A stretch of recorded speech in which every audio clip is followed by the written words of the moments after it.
치매는 결코 남의 이야기가 아닙니다. 지금 이 순간에도 누군가의 뇌는 조금씩 죽어가고 있습니다. 아무렇지도 않게 반복되는 일상 속에서 우리의 뇌는 서서히 기능을 잃어가고 있습니다. 그러다 어느 날 문득 길을 잃고 사람들의 얼굴이 낯설고 내가 누구인지조차 기억나지 않는 끔찍한 순간이 찾아옵니다. 치매는 그렇게 찾아옵니다. 천천히 그러나 무섭게. 치매는 한순간에 찾아오지 않습니다. 매일 같은 길을 걷고 같은 장소에서 같은 행동을 반복하는 동안 우리의 뇌는 점점 게을러지고 굳어갑니다. 아무런 자극 없이 뇌가 편안함에 길들여지는 순간 기억은 서서히 지워지기 시작합니다. 그러다 결국 내 집이 어디인지, 내 이름이 무엇인지조차 기억하지 못하는 순간이 오게 됩니다. 이제라도 정신 차려야 합니다. 치매를 막고 싶다면 뇌를 강제로 깨워야 합니다. 이번 영상에서는 치매를 미리 예방하는 가장 쉬운 8가지 방법을 알아보겠습니다. 먼저 구독, 좋아요 부탁드립니다. 치매를 미리 예방하는 가장 쉬운 첫 번째 방법은 하루 한 번 낯선 길을 걸어보는 것입니다. 늘 다니던 길이 아닌 한 번도 가보지 않은 길을 걸어야 합니다. 처음 보는 건물, 낯선 사람들, 익숙하지 않은 풍경을 마주할 때 우리의 뇌는 비로소 경계하며 활동을 시작합니다. 어디로 가야 할지 고민하고 방향을 찾고 주변을 살피는 과정에서 뇌의 해마가 활발하게 움직이기 시작합니다. 대부분의 사람들은 귀찮다는 이유로, 위험하다는 이유로, 낯설다는 이유로 새로운 길을 피합니다. 그렇게 안일한 선택을 한 데 가는 혹독합니다. 치매 환자들의 공통된 특징이 무엇인지 알아야 합니다. 그들은 오직 익숙한 곳에서만 생활합니다. 같은 동네, 같은 마트, 같은 시장. 매일 똑같은 경로만 반복하며 살다가 뇌가 완전히 굳어버리는 것입니다. 그러다 결국 집을 나선 후 돌아오지 못하는 날이 오게 됩니다. 당신도 그렇게 될 수 있습니다. 어느 날 아침 분명히 나와야 할 집을 찾아가지 못하고 가던 길을 잃어버리고 사람들이 누구인지 모르는 그 순간이 올 수도 있습니다. 그때 가서 후회해도 늦습니다. 치매는 돌이킬 수 없습니다. 예방만이 답입니다. 지금 당장 실천해야 합니다.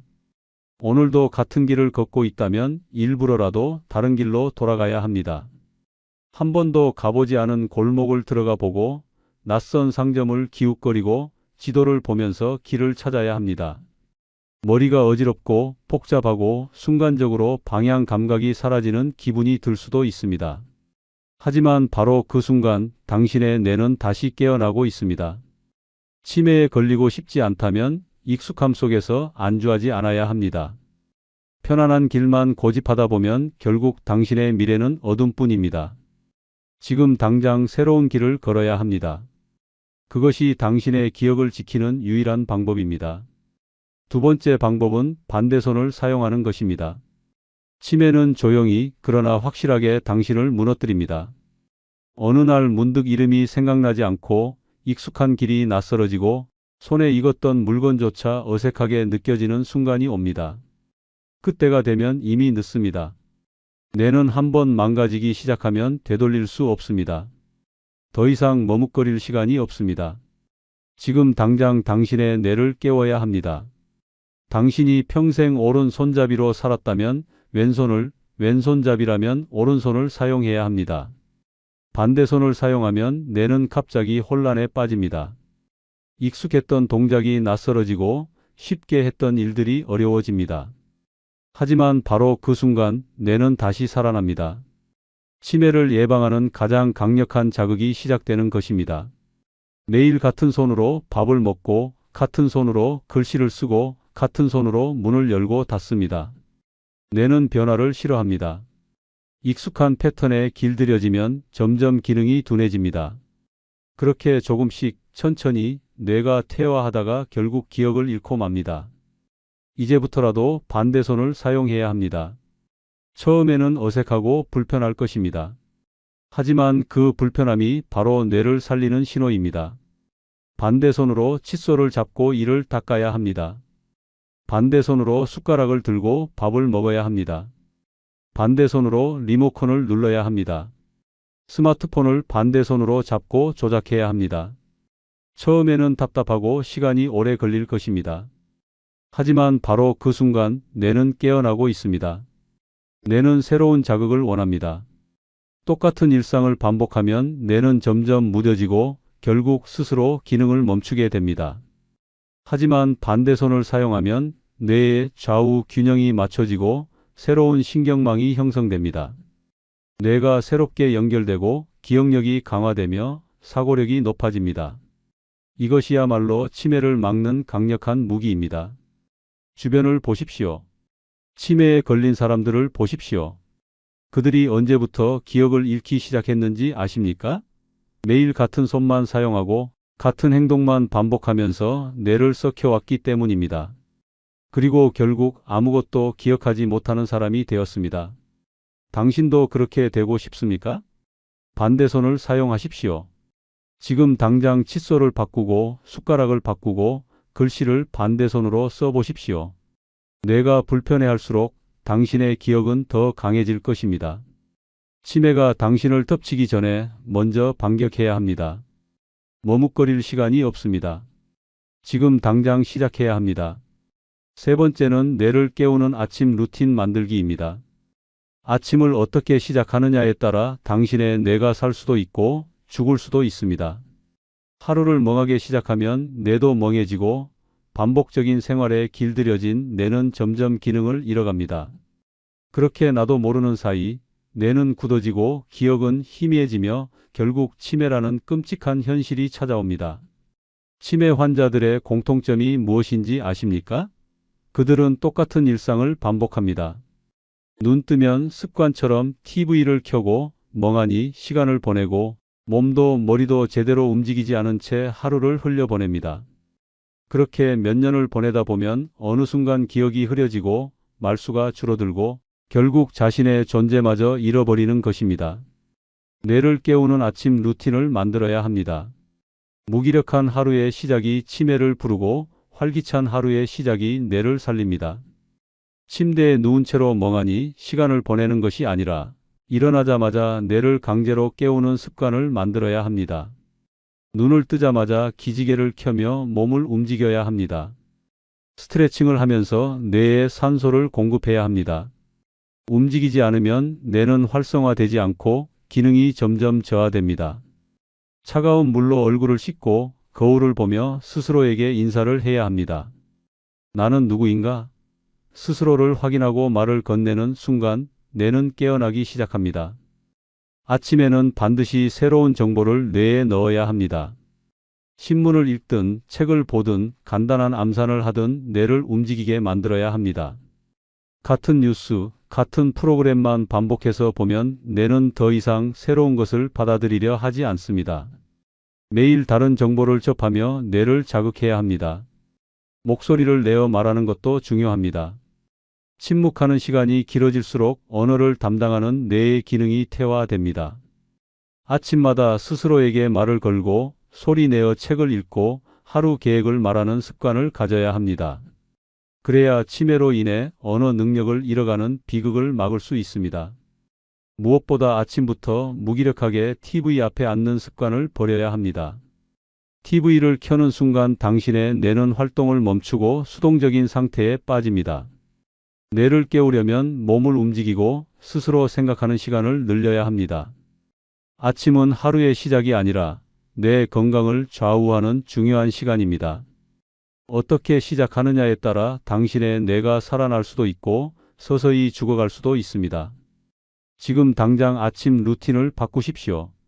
그렇지 않으면 언젠가 당신은 자기 이름조차 기억하지 못하는 날을 맞이하게 될 것입니다. 네 번째는 가족, 친구들과 자주 대화 나누기입니다. 조용한 집, 침묵만 흐르는 공간, 말할 사람이 없는 하루. 이것이 바로 치매로 가는 지름길입니다.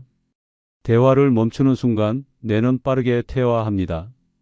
처음에는 단어가 떠오르지 않고 점점 문장을 만들기가 어려워지며 결국 말을 잃게 됩니다. 그때가 되면 이미 늦었습니다. 입을 다물고 사는 삶은 뇌를 죽이는 것과 같습니다. 치매 환자들의 공통점이 무엇인지 아십니까? 그들은 말을 하지 않습니다. 단답형으로만 대답하거나 점점 대화의 주제를 따라가지 못하고 결국 아예 침묵 속에 갇혀버립니다. 혼자 있는 시간이 많아지고 말수가 줄어들면 뇌의 언어 중추는 서서히 기능을 멈춥니다. 결국 어느 날부터는 하고 싶은 말이 있어도 입이 떨어지지 않는 지경에 이르게 됩니다. 당신도 그렇게 될 수 있습니다. 사람들과 대화를 하지 않고 혼자서만 시간을 보내다 보면 뇌는 점점 무너집니다. 단어 하나가 떠오르지 않는 순간이 오고 말하려 해도 혀가 굳어버리는 순간이 찾아옵니다. 그러다 결국 자기 이름조차 기억하지 못하는 날이 오게 됩니다. 지금이라도 대화를 늘려야 합니다. 말하는 습관을 되찾아야 합니다. 가족과 함께 밥을 먹을 때 침묵하지 말고 대화를 나눠야 합니다. 친구들과 연락을 자주 하고 만나서 이야기해야 합니다. 단순히 듣기만 하는 것이 아니라 직접 말하는 것이 중요합니다. 내가 의견을 내고 상대방과 대화를 주고받는 과정에서 뇌가 활성화됩니다. TV를 보는 것으로는 아무 효과가 없습니다. 뉴스나 드라마를 듣는 것만으로는 뇌가 살아나지 않습니다. 스스로 말해야 합니다. 직접 말하고 표현하지 않으면 뇌는 점점 말을 잃어버립니다. 말하기를 멈춘다는 것은 곧 생각하기를 멈추는 것과 같습니다. 혼자 사는 사람이라면 더욱 위험합니다. 하루 종일 말할 기회가 없다면 치매는 더 빠르게 다가옵니다. 그러다 어느 날 문득 말을 하려고 했는데 입에서 아무것도 나오지 않는 순간을 맞이할 수도 있습니다. 그 순간이 오면 당신은 이미 치매의 문턱을 넘은 것입니다. 지금 당장 전화를 걸어야 합니다. 가족에게, 친구에게, 지인에게 먼저 연락해야 합니다. 괜히 바쁜 사람 귀찮게 하는 것 아닌가? 라는 생각을 버려야 합니다. 치매로 기억을 잃고 삶을 잃어버리는 것보다 한 번 더 전화를 거는 것이 훨씬 낫습니다. 대화는 뇌를 살리는 유일한 방법입니다. 말하는 것을 멈추는 순간 당신의 뇌도 멈추게 됩니다. 지금 당장 입을 열어야 합니다. 그렇지 않으면 당신은 곧 자기 이름조차 기억하지 못하는 사람이 될 것입니다. 5번째는 숫자 계산하는 습관 들이기입니다. 당신의 뇌는 지금 이 순간에도 죽어가고 있습니다. 숫자를 계산하지 않는 순간 뇌의 기능은 빠르게 저하됩니다. 단순한 덧셈과 뺄셈조차 머릿속에서 떠오르지 않는다면 이미 치매의 첫걸음을 내디딘 것입니다. 숫자를 잃으면 결국 시간 감각을 잃고 돈 계산을 못하게 되고 스스로 생활을 유지할 수 없는 상태가 됩니다. 그렇게 혼자서는 아무것도 할 수 없는 사람이 되어버립니다. 치매 환자들에게 나타나는 가장 무서운 증상 중 하나가 무엇인지 아십니까? 바로 숫자를 잊어버리는 것입니다. 처음에는 단순한 계산이 느려지고 점점 시계 보는 법을 잊어버리고 마지막에는 돈을 세지도 못하게 됩니다. 그렇게 시간이 흐르면 은행에서 사기를 당하고 장보러 나갔다가 거스름 돈을 잘못 받고도 눈치채지 못하며 결국 자기 집 주소조차 기억하지 못하는 처참한 상황에 놓이게 됩니다. 이제라도 정신 차려야 합니다. 뇌를 살리고 싶다면 숫자를 생활 속에서 적극적으로 사용해야 합니다. 무조건 계산기를 두드리는 습관을 버리고 스스로 머리를 써서 계산해야 합니다. 물건값을 보고 머릿속으로 덧셈과 뺄셈을 해야 합니다. 장을 볼 때 총 금액을 대략적으로라도 계산하는 습관을 들여야 합니다.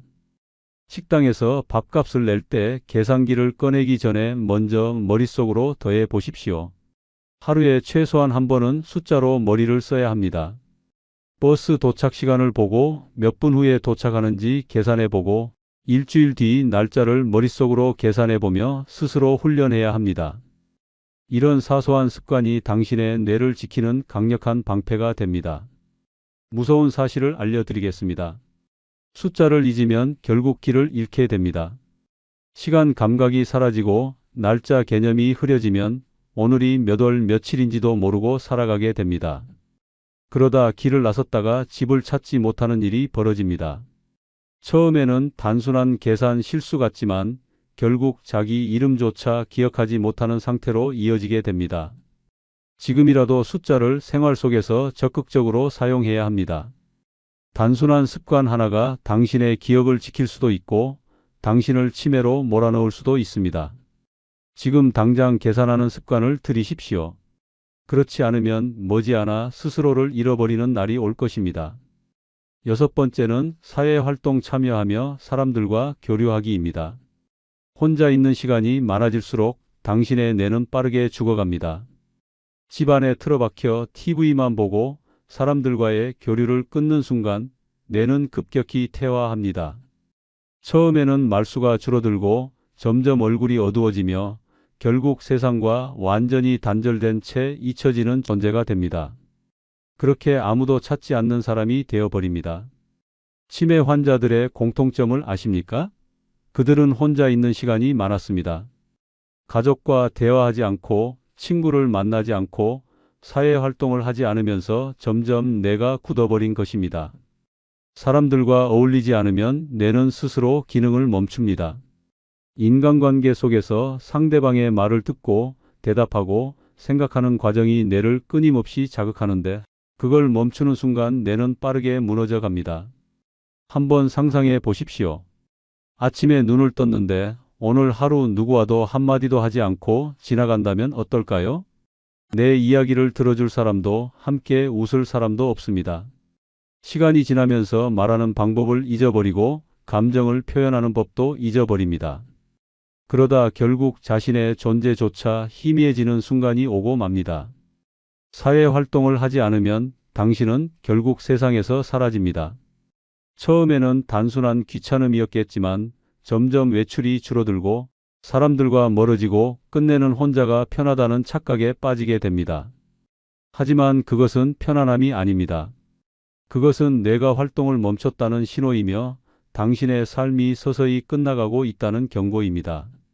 지금이라도 밖으로 나가야 합니다. 사람들을 만나고 대화를 나누고 사회활동을 해야 합니다. 동네 모임에 나가든 취미 활동을 하든 자원봉사를 하든 상관없습니다. 무조건 사람들과 교류해야 합니다. 그래야 뇌가 살아납니다. 그래야 삶이 유지됩니다. 아무것도 하지 않으면 당신은 잊혀집니다. 사람들과 교류하지 않으면 당신의 존재는 점점 희미해지고 결국 아무도 당신을 기억하지 않게 됩니다. 지금 당장 사회로 나가십시오. 그렇지 않으면 당신은 치매에 갇혀 세상과 완전히 단절된 채 살아가게 될 것입니다. 일곱 번째는 새로운 언어 배우기입니다. 당신의 뇌는 지금 죽어가고 있습니다. 매일 같은 말을 하고 같은 단어를 쓰고 똑같은 표현만 반복하면서 뇌는 점점 기능을 잃어갑니다. 그러다 결국 당신의 머릿속에서 단어가 하나둘 사라지고 문장이 떠오르지 않으며 말문이 막히는 순간이 찾아옵니다. 그 순간이 오면 이미 늦었습니다. 당신은 치매라는 감옥에 갇히게 될 것입니다. 언어를 잃는다는 것은 곧 나 자신을 잃는 것과 같습니다. 치매 환자들이 처음 겪는 증상 중 하나가 말이 어눌해지고 단어가 헷갈리고 문장을 완성하지 못하는 것입니다. 평생 사용하던 모국어조차 제대로 말하지 못하게 되면서 결국 사람들과의 소통이 완전히 끊어지고 맙니다. 그렇게 혼자가 되고 기억을 잃고 결국 자신의 존재마저 희미해지는 것입니다. 이런 끔찍한 미래를 피하는 가장 강력한 방법이 있습니다. 바로 새로운 언어를 배우는 것입니다. 새로운 언어를 배우면 뇌는 강제로 깨어납니다. 익숙한 단어가 아닌 새로운 단어를 외우고 새로운 문장을 만들어보는 과정에서 뇌의 신경망이 다시 활성화됩니다. 뇌를 살리고 싶다면 반드시 새로운 언어를 배워야 합니다. 하지만 대부분의 사람들은 이렇게 말합니다. 이 나이에 무슨 외국어야? 그런 생각을 하는 순간 당신의 뇌는 더 빠르게 썩어갑니다. 나이가 문제가 아닙니다. 치매를 피하고 싶다면 지금 당장이라도 새로운 언어를 배워야 합니다. 하루에 단어 하나씩이라도 외워야 하고 간단한 문장을 따라 읽어야 합니다. 작은 노력 하나가 당신의 뇌를 살릴 수도 있고 방치하는 순간 당신을 치매의 구렁텅이로 밀어 넣을 수도 있습니다. 새로운 언어를 배우는 사람과 배우지 않는 사람의 차이는 시간이 지나면 확연히 드러납니다. 새로운 언어를 배우는 사람은 계속해서 머리를 쓰고 생각하고 기억하려 합니다. 하지만 아무것도 하지 않는 사람은 점점 사고력이 둔해지고 결국 자신의 이름조차 기억하지 못하는 상태에 이르게 됩니다. 선택은 당신에게 달려 있습니다. 지금 당장 새로운 언어를 배우고 뇌를 살릴 것인가? 아니면 계속 아무것도 하지 않은 채 서서히 기억을 잃어갈 것인가? 머뭇거릴 시간이 없습니다. 지금 바로 시작해야 합니다. 그렇지 않으면 당신은 곧 자신이 누구인지조차 기억하지 못하는 사람이 될 것입니다. 여덟 번째는 단백질 섭취 늘리기입니다. 당신의 뇌는 지금 굶어가고 있습니다. 하루하루 약해지고 기능을 잃어가고 서서히 죽어가고 있습니다. 그 이유가 무엇인지 아십니까? 바로 단백질 부족입니다. 단백질이 부족하면 뇌세포가 재생되지 않고 신경망이 끊어지면서 기억력이 급격히 저하됩니다. 결국 단어가 떠오르지 않고 길을 잃고 사람들의 얼굴이 낯설어지는 끔찍한 치매의 시작을 맞이하게 됩니다. 치매 환자들의 식습관을 조사해 보면 놀라운 공통점이 있습니다. 그들은 오랫동안 단백질을 제대로 섭취하지 않았습니다. 젊을 때는 괜찮았지만 나이가 들면서 고기, 생선, 계란 같은 단백질 음식을 멀리하기 시작합니다. 소화가 안 돼서, 귀찮아서, 입맛이 없어서라는 이유로 점점 단백질 섭취를 줄여갑니다. 하지만 그렇게 먹지 않은 대가는 처참합니다. 단백질이 부족하면 근육이 빠지고 몸이 약해지고 뇌까지 빠르게 퇴화됩니다. 당신은 스스로 무기력하고 피곤한 게 나이 탓이라고 착각하고 있을 것입니다. 하지만 아닙니다. 단백질이 부족해서 몸이 무너지고 있는 것입니다. 그렇게 영양이 부족한 상태로 몇 년이 지나면 어떻게 될까요?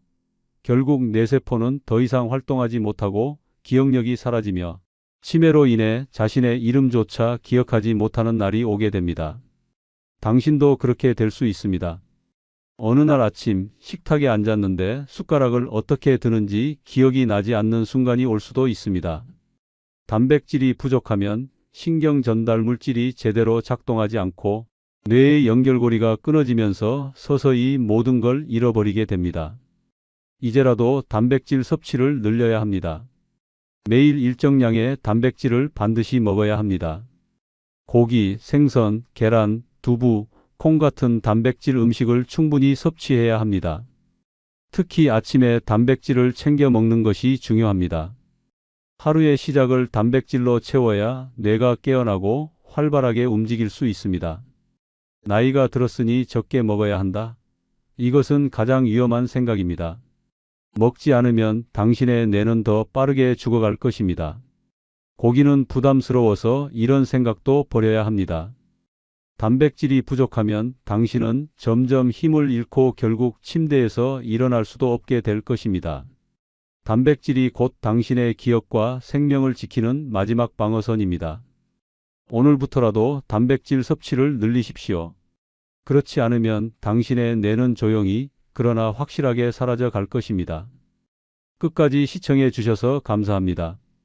끝으로 구독, 좋아요 누르시면 복 받으실 겁니다. 안녕히 계십시오. 자식 잘 되라고 평생 뒷바라지 했는데 정작 노년에 남은 건 텅 빈 통장과 끝없는 후회뿐입니다. 우리 애만큼은 부족함 없이 키워야지 부모니까 희생하는 게 당연하지라는 착각 속에서 모든 걸 퍼주다 보면 결국 노년의 거지. 신세가 되는 비참한 현실이 기다리고 있습니다. 돈이 있을 땐 우리 부모님 최고라며 따르던 자식도 막상 돈이 떨어지면 우리도 힘들어요. 부모님도 이제 알아서 사셔야죠 라며 등을 돌립니다. 결국 돈도 잃고 자식도 잃고 삶도 망가지는 최악의 결말을 맞이하게 됩니다. 자식 결혼자금, 집 장만, 손주 돌봄, 사업 자금 지원까지 부모라는 이유로 희생하는 순간 당신의 노후는 산산조각 납니다. 하지만 더 끔찍한 건 그렇게 모든 걸 바쳤는데도 자식이 부모를 책임져 주지 않는다는 것입니다. 돈이 떨어지는 순간 부모는 짐이 됩니다. 지금이라도 정신을 차려야 합니다. 자식을 위한다고 희생하다 보면 결국 당신만 파산하고 외면당하게 됩니다. 노년의 거지가 되지 않으려면 반드시 이 7가지 실수를 피해야 합니다. 첫 번째, 자식 결혼자금 대주다가 노후 파산당하기입니다. 자식 결혼 자금을 대주는 순간 당신의 노후는 끝장날 수도 있습니다. 평생 피땀 흘려 모은 돈을 단번에 쏟아붓고 나면 남는 건 후회뿐입니다. 결혼은 부모가 도와줘야 하는 거 아니냐? 라는 착각이 당신을 파산으로 몰아넣습니다. 이제 냉정하게 생각해야 합니다. 결혼은 부모가 아니라 자식이 책임져야 하는 인생의 선택입니다. 하지만 많은 부모들은 자식이 결혼할 때 집을 사줘야 하고 혼수를 해줘야 하고 결혼식 비용까지 부담해야 한다고 생각합니다. 그러면서 노후를 위해 모아둔 돈을 선뜻 내어줍니다. 하지만 그 돈을 주고 나면 당신을 책임져 줄 사람은 아무도 없습니다. 부모가 결혼 자금을 대주는 순간 자식은 그것을 당연하게 여깁니다. 처음엔 너무 감사해요 라고 말할지 모르지만 시간이 지나면 그 돈을 받은 기억조차 희미해집니다. 그리고 당신이 경제적으로 어려워졌을 때 그들은 말합니다. 우리도 사정이 어려워요. 한번 생각해 보십시오. 당신이 결혼할 때 부모님이 집을 사주셨습니까? 혼수까지 다 챙겨주셨습니까? 과거에는 스스로 해결하는 것이 당연했습니다. 그런데 왜 당신은 자식에게 모든 걸 퍼주려고 합니까? 더 끔찍한 현실이 있습니다. 결혼 자금을 대줬는데도 결국 이혼하는 경우가 많습니다. 수억 원을 들여 결혼을 시켰는데 몇 년 만에 이혼하고 다시 돌아오는 경우가 허다합니다. 그러면 당신이 준 돈은 어떻게 됩니까? 이미 사라지고 없습니다. 그 돈을 다시 돌려받을 수도 없습니다. 당신만 바보가 되는 것입니다. 노후에 가장 중요한 것은 내가 쓸 돈을 지키는 것입니다. 자식이 결혼할 때 부모의 도움 없이 스스로 준비하는 법을 배우도록 해야 합니다. 그렇지 않으면 당신은 돈을 주고도 서운함과 배신감만 남는 처참한 결말을 맞이하게 될 것입니다. 이제는 정신을 차려야 합니다. 자식이 결혼하는 것은 그들의 선택이며 그들의 책임입니다. 부모가 모든 걸 해결해 주려다 보면 결국 당신이 빈털터리가 되어 남은 인생을 후회 속에서 보내게 될 것입니다. 결혼 자금을 요구하는 자식에게 단호하게 말해야 합니다. 너희 인생은 너희가 책임져야 한다. 그렇지 않으면 당신의 노후는 지옥으로 변할 것입니다. 두 번째, 너무 섣부른 빠른 증여로 평생 후회하는 비극적인 현실입니다. 너무 일찍 재산을 자식에게 넘겨주는 순간 당신의 인생은 처참하게 무너집니다. 부모들은 어차피 자식한테 줄 거니까 미리 증여하자. 자식만큼은 나보다 가난하게 살지 말았으면 좋겠다. 하지만 그 순간부터 당신의 삶은 자식에게 종속되고 경제적 자유를 완전히 잃게 됩니다. 이제 냉정하게 생각해야 합니다. 재산을 주는 순간 당신은 자식에게 아무런 힘도 행사할 수 없습니다. 자식이 지금은 효자인 척하고 고마워할지 몰라도 시간이 지나면 태도가 변합니다. 처음에는 부모님 편하게 사시게 할 거예요 라고 말하지만 결국 이제 내 재산인데 내가 알아서 해야죠 라는 태도로 돌아서게 됩니다. 더 심각한 문제는 자식이 재산을 받은 후 부모를 부담스러워하기 시작한다는 것입니다. 돈을 받기 전에는 부모에게 잘하지만 돈을 받은 후에는 부모님도 이제 알아서 사셔야죠 라는 차가운 반응이 돌아옵니다. 심지어 부모가 경제적으로 어려워져서 도움을 요청하면 우리도 사정이 어려워요. 그 돈으로 잘 사셨잖아요 라며 외면하는 경우도 많습니다. 혹시라도 우리 자식은 다를 거야 라고 생각하고 있다면 그것은 착각입니다. 돈이 개입되는 순간 부모와 자식의 관계는 변합니다. 처음에는 고맙다고 하지만 시간이 지나면 그 재산이 원래 자기 것이었다는 착각을 하게 됩니다. 결국 부모가 경제적으로 어려워져도 자식은 더 이상 책임지려 하지 않습니다. 더 끔찍한 현실은 자식이 부모가 준 재산을 엉뚱한 곳에 써버리는 경우입니다. 부모는 자식을 믿고 증여했지만 자식이 투자 실패를 하거나 배우자와 이혼하면서 재산이 통째로 날아가는 일이 빈번하게 벌어집니다. 그렇게 되면 부모가 돌려받을 방법은 없습니다. 당신이 평생 모은 재산이 하루아침에 사라지는 것입니다. 그러다 당신이 나이 들어 돈이 필요해지면 어떤 일이 벌어질까요? 자식이 당신을 모시고 살 것 같습니까? 아닙니다. 돈이 없는 순간 부모는 짐이 됩니다. 당신이 병들고 생활비가 부족해져도 자식은 우리도 힘들어요 라며 모른 척할 가능성이 큽니다. 이제는 정신을 차려야 합니다. 재산은 절대 일찍 넘겨줘서는 안 됩니다. 끝까지 당신이 쥐고 있어야 자식도 함부로 하지 못하고 당신의 노후도 안전해집니다. 자식이 빨리 증여해달라고 조른다면 단호하게 말해야 합니다. 내가 살아있는 동안 이 재산은 내 것이다. 그렇지 않으면 당신은 결국 돈도 잃고 자식에게 외면당하고 초라한 노후를 보내게 될 것입니다. 세 번째, 손주 키우느라 내 노후를 날리는 어리석은 선택입니다. 손주를 돌보는 순간 당신의 노후는 사라집니다. 처음에는 귀엽고 사랑스러워서 도와주지만 시간이 지나면 당신의 희생은 끝도 없이 커지고 맙니다. 결국 손주를 키우느라 당신의 인생, 건강, 돈까지 모두 소진되게 됩니다. 이제 냉정하게 생각해야 합니다. 손주를 키우는 것은 부모의 책임이지 조부모의 의무가 아닙니다. 하지만 많은 부모들이 우리는 맞벌이라 힘들어요, 보육비가 너무 비싸요 라는 핑계를 대며 부모에게 손주를 맡깁니다. 처음에는 하루 이틀만 봐주세요 라고 시작하지만 결국 당연한 일처럼 매일 손주를 키우게 되는 현실이 찾아옵니다. 아침부터 밤까지 손주를 돌보다 보면 내 시간을 온전히 쓸 수 있는 순간은 단 한순간도 없습니다.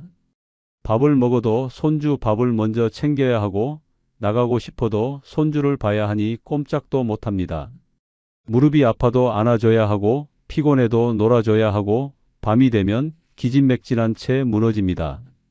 이렇게 몇 년이 지나고 나면 당신은 체력도 무너지고 병원비 부담에 허덕이게 됩니다. 더 심각한 문제는 경제적인 부담입니다. 손주를 돌보는 과정에서 당신의 돈이 계속 빠져나갑니다.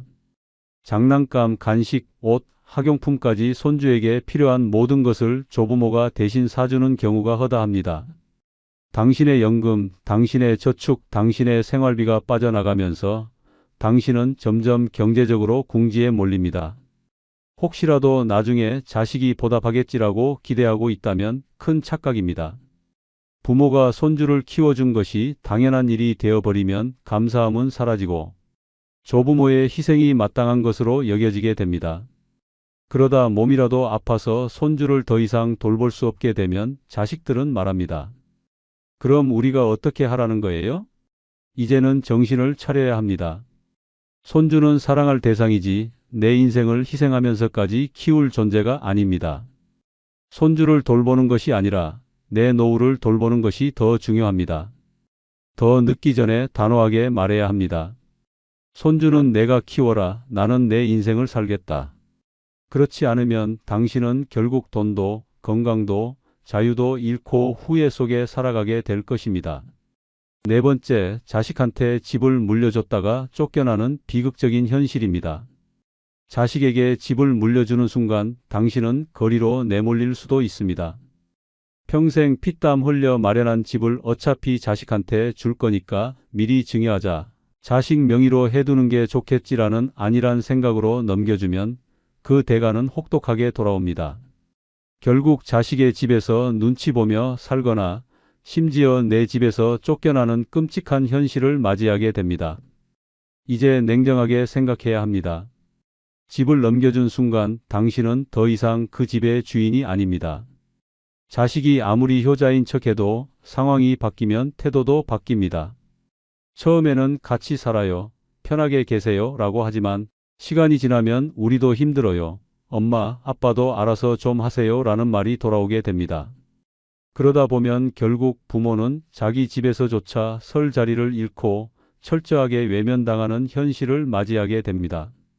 더 무서운 현실은 자식이 부모가 물려준 집을 팔아버리는 경우입니다. 부모가 나중을 생각해서 자식 명의로 집을 넘겨줬지만 자식이 경제적으로 어려워지거나 배우자의 의견이 바뀌면 이 집 팔아서 우리도 좀 살자라며 집을 팔아버리는 일이 벌어집니다. 그렇게 당신은 한순간에 갈 곳이 없어진 채 작은 월세방을 찾아 떠도는 비참한 신세가 되는 것입니다. 혹시라도 우리 자식은 다를 거야 라고 생각하고 있다면 그것은 착각입니다. 돈과 재산이 개입되면 가족조차도 돌변하는 경우가 많습니다.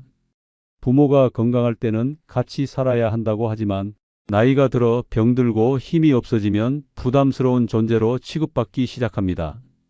그리고 그때쯤이면 이미 당신은 집도, 돈도, 선택권도 모두 잃어버린 상태일 가능성이 큽니다. 더 끔찍한 현실은 자식 배우자가 개입하는 순간입니다. 아무리 자식이 효자라도 배우자가 이제 우리도 힘들어. 부모님이 따로 사시는 게 낫지 않을까? 라고 말하면 결국 자식도 갈등하게 됩니다. 그렇게 조금씩 거리가 생기고 결국 부모는 자기가 마련한 집에서조차 눈치 보며 살아야 하는 처참한 결말을 맞이하게 됩니다. 이제는 정신을 차려야 합니다. 집은 끝까지 내 명의로 두고 절대 미리 물려줘서는 안 됩니다. 자식이 집을 달라고 하면 단호하게 말해야 합니다. 내가 죽기 전까지 이 집은 내 집이다. 그렇지 않으면 당신은 결국 갈 곳 없는 신세가 되어 노년의 길바닥을 떠돌게 될지도 모릅니다. 집을 지키는 것이 곧 당신의 인생과 존엄을 지키는 일입니다. 자식이 뭐라고 해도 노후에는 내 집을 끝까지 쥐고 있어야 합니다. 그렇지 않으면 당신은 결국 돈도, 집도, 가족도 잃고 비참한 최후를 맞이하게 될 것입니다. 5번째, 자식에게 돈 빌려줬다가 한 푼도 못 받고 인생 망하는 현실입니다. 자식에게 돈을 빌려주는 순간 그 돈은 다시 돌아오지 않습니다. 처음에는 금방 갚을게요. 조금만 도와주세요 라고 말하지만 시간이 지나면 그 약속은 흔적도 없이 사라집니다. 결국 당신은 돈도 잃고 자식과의 관계까지 무너지는 최악의 상황을 맞이하게 됩니다. 이제 냉정하게 생각해야 합니다. 자식에게 빌려주는 돈은 절대 빌려주는 것이 아닙니다. 그냥 주는 것과 같습니다. 부모가 준 돈을 자식은 가볍게 생각합니다.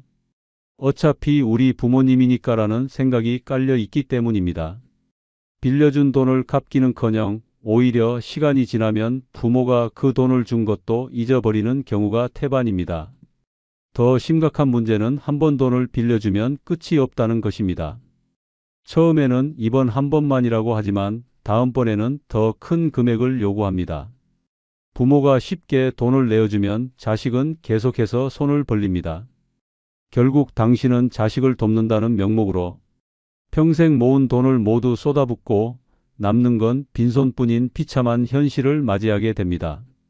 혹시라도 우리 자식은 다를 거야 라고 생각하고 있다면 큰 착각입니다. 부모가 돈을 빌려주면 자식은 그것을 책임감 있게 갚는 것이 아니라 당연하게 받아들이는 습관이 생깁니다. 어려우면 부모님이 도와줄 거야 라는 인식이 생기면 자식은 절대 스스로 해결하려 하지 않습니다. 결국 부모가 돈줄을 끊을 때까지 계속해서 의존하게 됩니다. 더 끔찍한 현실은 돈을 빌려주고 나면 부모와 자식 관계까지 틀어질 가능성이 높다는 것입니다. 처음에는 부모를 믿고 돈을 빌려갔지만 막상 갚을 때가 되면 자식은 부담을 느낍니다. 돈 문제로 갈등이 생기고 부모가 빚 독촉을 하면 자식은 점점 연락을 피하게 됩니다. 결국 부모는 돈도 잃고 자식과의 관계까지 잃게 되는 가장 비참한 상황에 놓이게 됩니다. 이제는 정신을 차려야 합니다. 자식이 돈을 빌려달라고 하면 단호하게 거절해야 합니다. 내 노후 자금은 내 삶을 위한 것이지 내 빚을 갚아주기 위한 것이 아니다. 부모가 경제적으로 무너지면 자식이 당신을 책임질 것 같습니까? 절대 아닙니다. 결국 혼자 남아 빈털터리로 살아가게 될 뿐입니다. 부모는 은행이 아닙니다. 자식에게 돈을 빌려주는 순간 당신의 노후는 파산으로 향하게 됩니다. 더 늦기 전에 지금 당장 단호해져야 합니다. 그렇지 않으면 당신은 결국 돈도 잃고 자식도 잃고 인생까지 망치는 최악의 결말을 맞이하게 될 것입니다. 6번째, 자식 사업 자금 대줬다가 노후 파산하는 어리석은 선택입니다. 자식이 사업을 한다고 돈을 대주는 순간 당신의 노후는 끝장납니다. 부모에게 손을 벌리는 자식들은 하나같이 이것만 잘 되면 금방 성공할 거야. 엄마, 아빠만 믿어 꼭 갚을게라고 말합니다. 하지만 현실은 어떻습니까? 사업은 실패할 확률이 더 높고 결국 부모 돈까지 말아먹는 최악의 결말을 맞이하게 됩니다. 이제 냉정하게 생각해야 합니다. 당신이 피땀 흘려 모은 돈이 자식의 사업 실패로 하루아침에 사라질 수도 있습니다. 자식은 본인의 도전이지만 부모는 노후를 걸고 도박을 하는 것이나 마찬가지입니다. 하지만 많은 부모들은 자식이 이 사업만 잘 되면 부모님께 몇 배로 돌려드릴게요라는 말에 속아 넘어갑니다. 그 결과 수천만 원에서 수억 원까지 투자했다가 한 푼도 건지지 못하고 자신이 거지가 되는 끔찍한 현실을 맞이하게 됩니다. 더 심각한 문제는 사업이라는 것이 한번 실패하면 또다시 돈을 요구한다는 것입니다. 처음에는 이번엔 꼭 성공할 거야 라며 다시 돈을 요청합니다. 부모는 이미 투자한 돈이 아까워서 한 번 더 도와주고 그러다 보면 결국 자식이 아니라 부모가 빚을 지는 상황까지 가게 됩니다. 사업이 망하면 자식은 다시 도전하면 되지만 부모는 망하면 끝입니다. 혹시라도 우리 자식은 다를 거야 라고 생각하고 있다면 그것은 착각입니다. 부모의 돈을 쉽게 받은 자식은 사업을 더 쉽게 생각합니다. 자신의 돈이 아니기 때문에 신중함이 사라지고 사업을 실패해도 책임감을 느끼지 않습니다. 그렇게 몇 번의 실패를 거듭하다 보면 결국 부모 돈은 바닥나고 자식과의 관계도 틀어지게 됩니다. 더 무서운 현실은 사업이 망하고 나면 부모의 희생은 잊힌다는 것입니다. 부모는 모든 걸 바쳤지만 정작 자식은 어쩔 수 없었어. 나도 힘들어라며 아무렇지도 않게 넘어갑니다. 부모가 돈을 내줄 땐 고맙다고 했지만 실패하고 나면 연락도 줄어들고 결국 부모만 비참하게 남게 되는 현실을 맞이하게 됩니다. 이제는 정신을 차려야 합니다. 자식이 사업을 한다고 돈을 요구하면 단호하게 말해야 합니다. 사업은 내가 책임지고 하는 것이지 부모의 돈으로 하는 것이 아니다. 부모의 돈을 받으면 자식은 쉽게 생각하고 그 결과 실패할 확률이 더욱 높아집니다. 부모가 자식의 사업에 돈을 대주는 순간 그것은 투자가 아니라 노후 파산을 향한 지름길입니다. 더 늦기 전에 단호해져야 합니다. 그렇지 않으면 당신은 결국 돈도 잃고 자식도 잃고 삶까지 무너지는 비극을 맞이하게 될 것입니다. 7번째, 자식 집 사주다가 빈털털이 되는 현실입니다. 자식 집 사주는 순간 당신의 노후는 파탄납니다. 많은 부모들이 집 한 채 장만해야 제대로 자리 잡는다는 착각에 빠져 자식의 내 집 마련을 위해 평생 모은 돈을 쏟아붓습니다. 그러나 그 대가는 혹독합니다. 이제 냉정하게 생각해야 합니다. 당신이 자식에게 집을 사주고 나면 당신은 어디서 살 겁니까? 당신의 노후 자금은 어떻게 됩니까? 돈을 다 써버린 후 자식이 당신을 책임질까요? 절대 아닙니다. 자식은 집을 얻고 편안하게 살겠지만 당신은 경제적으로 무너집니다. 결국 생활비가 부족해지고 병원비도 감당하기 어려워지며 노후를 불안 속에서 보내게 됩니다. 자식이 엄마, 아빠, 우리도 힘들어라는 말로 외면하는 순간 당신은 비참한 현실과 마주하게 됩니다. 더 끔찍한 상황도 있습니다. 자식이 부모가 사준 집을 팔아버리는 경우입니다. 어렵게 모은 돈으로 사준 집을 몇 년 뒤 대출 갚는다고 팔아버리거나 투자한다고 날려버리는 경우도 많습니다. 당신의 희생은 흔적도 없이 사라지고 남는 건 후회뿐입니다. 혹시라도 우리 자식은 안 그럴 거야 라고 생각하고 있다면 큰 착각입니다. 부모가 쉽게 돈을 내주면 자식은 그 돈의 소중함을 알지 못합니다. 노력 없이 얻은 집은 쉽게 처분되고 부모의 희생은 당연한 것으로 여겨집니다. 결국 더 힘들다, 도와달라는 요구만 계속될 뿐 당신을 위한 배려는 없습니다. 노년에 가장 중요한 것은 내가 내 돈을 쥐고 있는 것입니다. 자식이 집을 마련하는 건 부모가 아닌 자신의 몫입니다. 처음엔 힘들어도 스스로 마련해야 합니다. 그렇지 않으면 부모 돈으로 시작한 삶이 부모의 희생을 당연히 여기는 습관으로 이어질 뿐입니다. 이제는 정신을 차려야 합니다. 자식이 집 사달라고 하면 단호하게 말해야 합니다. 내 집은 내가 마련했고 너도 내 집을 내 힘으로 마련해야 한다. 그렇지 않으면 당신의 노후는 자식이 아니라 은행 대출보다 더 무서운 재앙이 될 것입니다. 구독자 여러분, 이제는 정신을 차려야 합니다. 자식 뒷바라지는 끝이 없습니다. 퍼주면 퍼줄수록 더 많은 걸 기대하고 결국 당신의 노후는 무너지고 맙니다. 자식에게 기대지 말고 당신의 돈과 인생을 지키십시오. 돈이 없으면 부모도 버려집니다. 자식이 아니라 당신 자신을 위해 돈을 써야 합니다.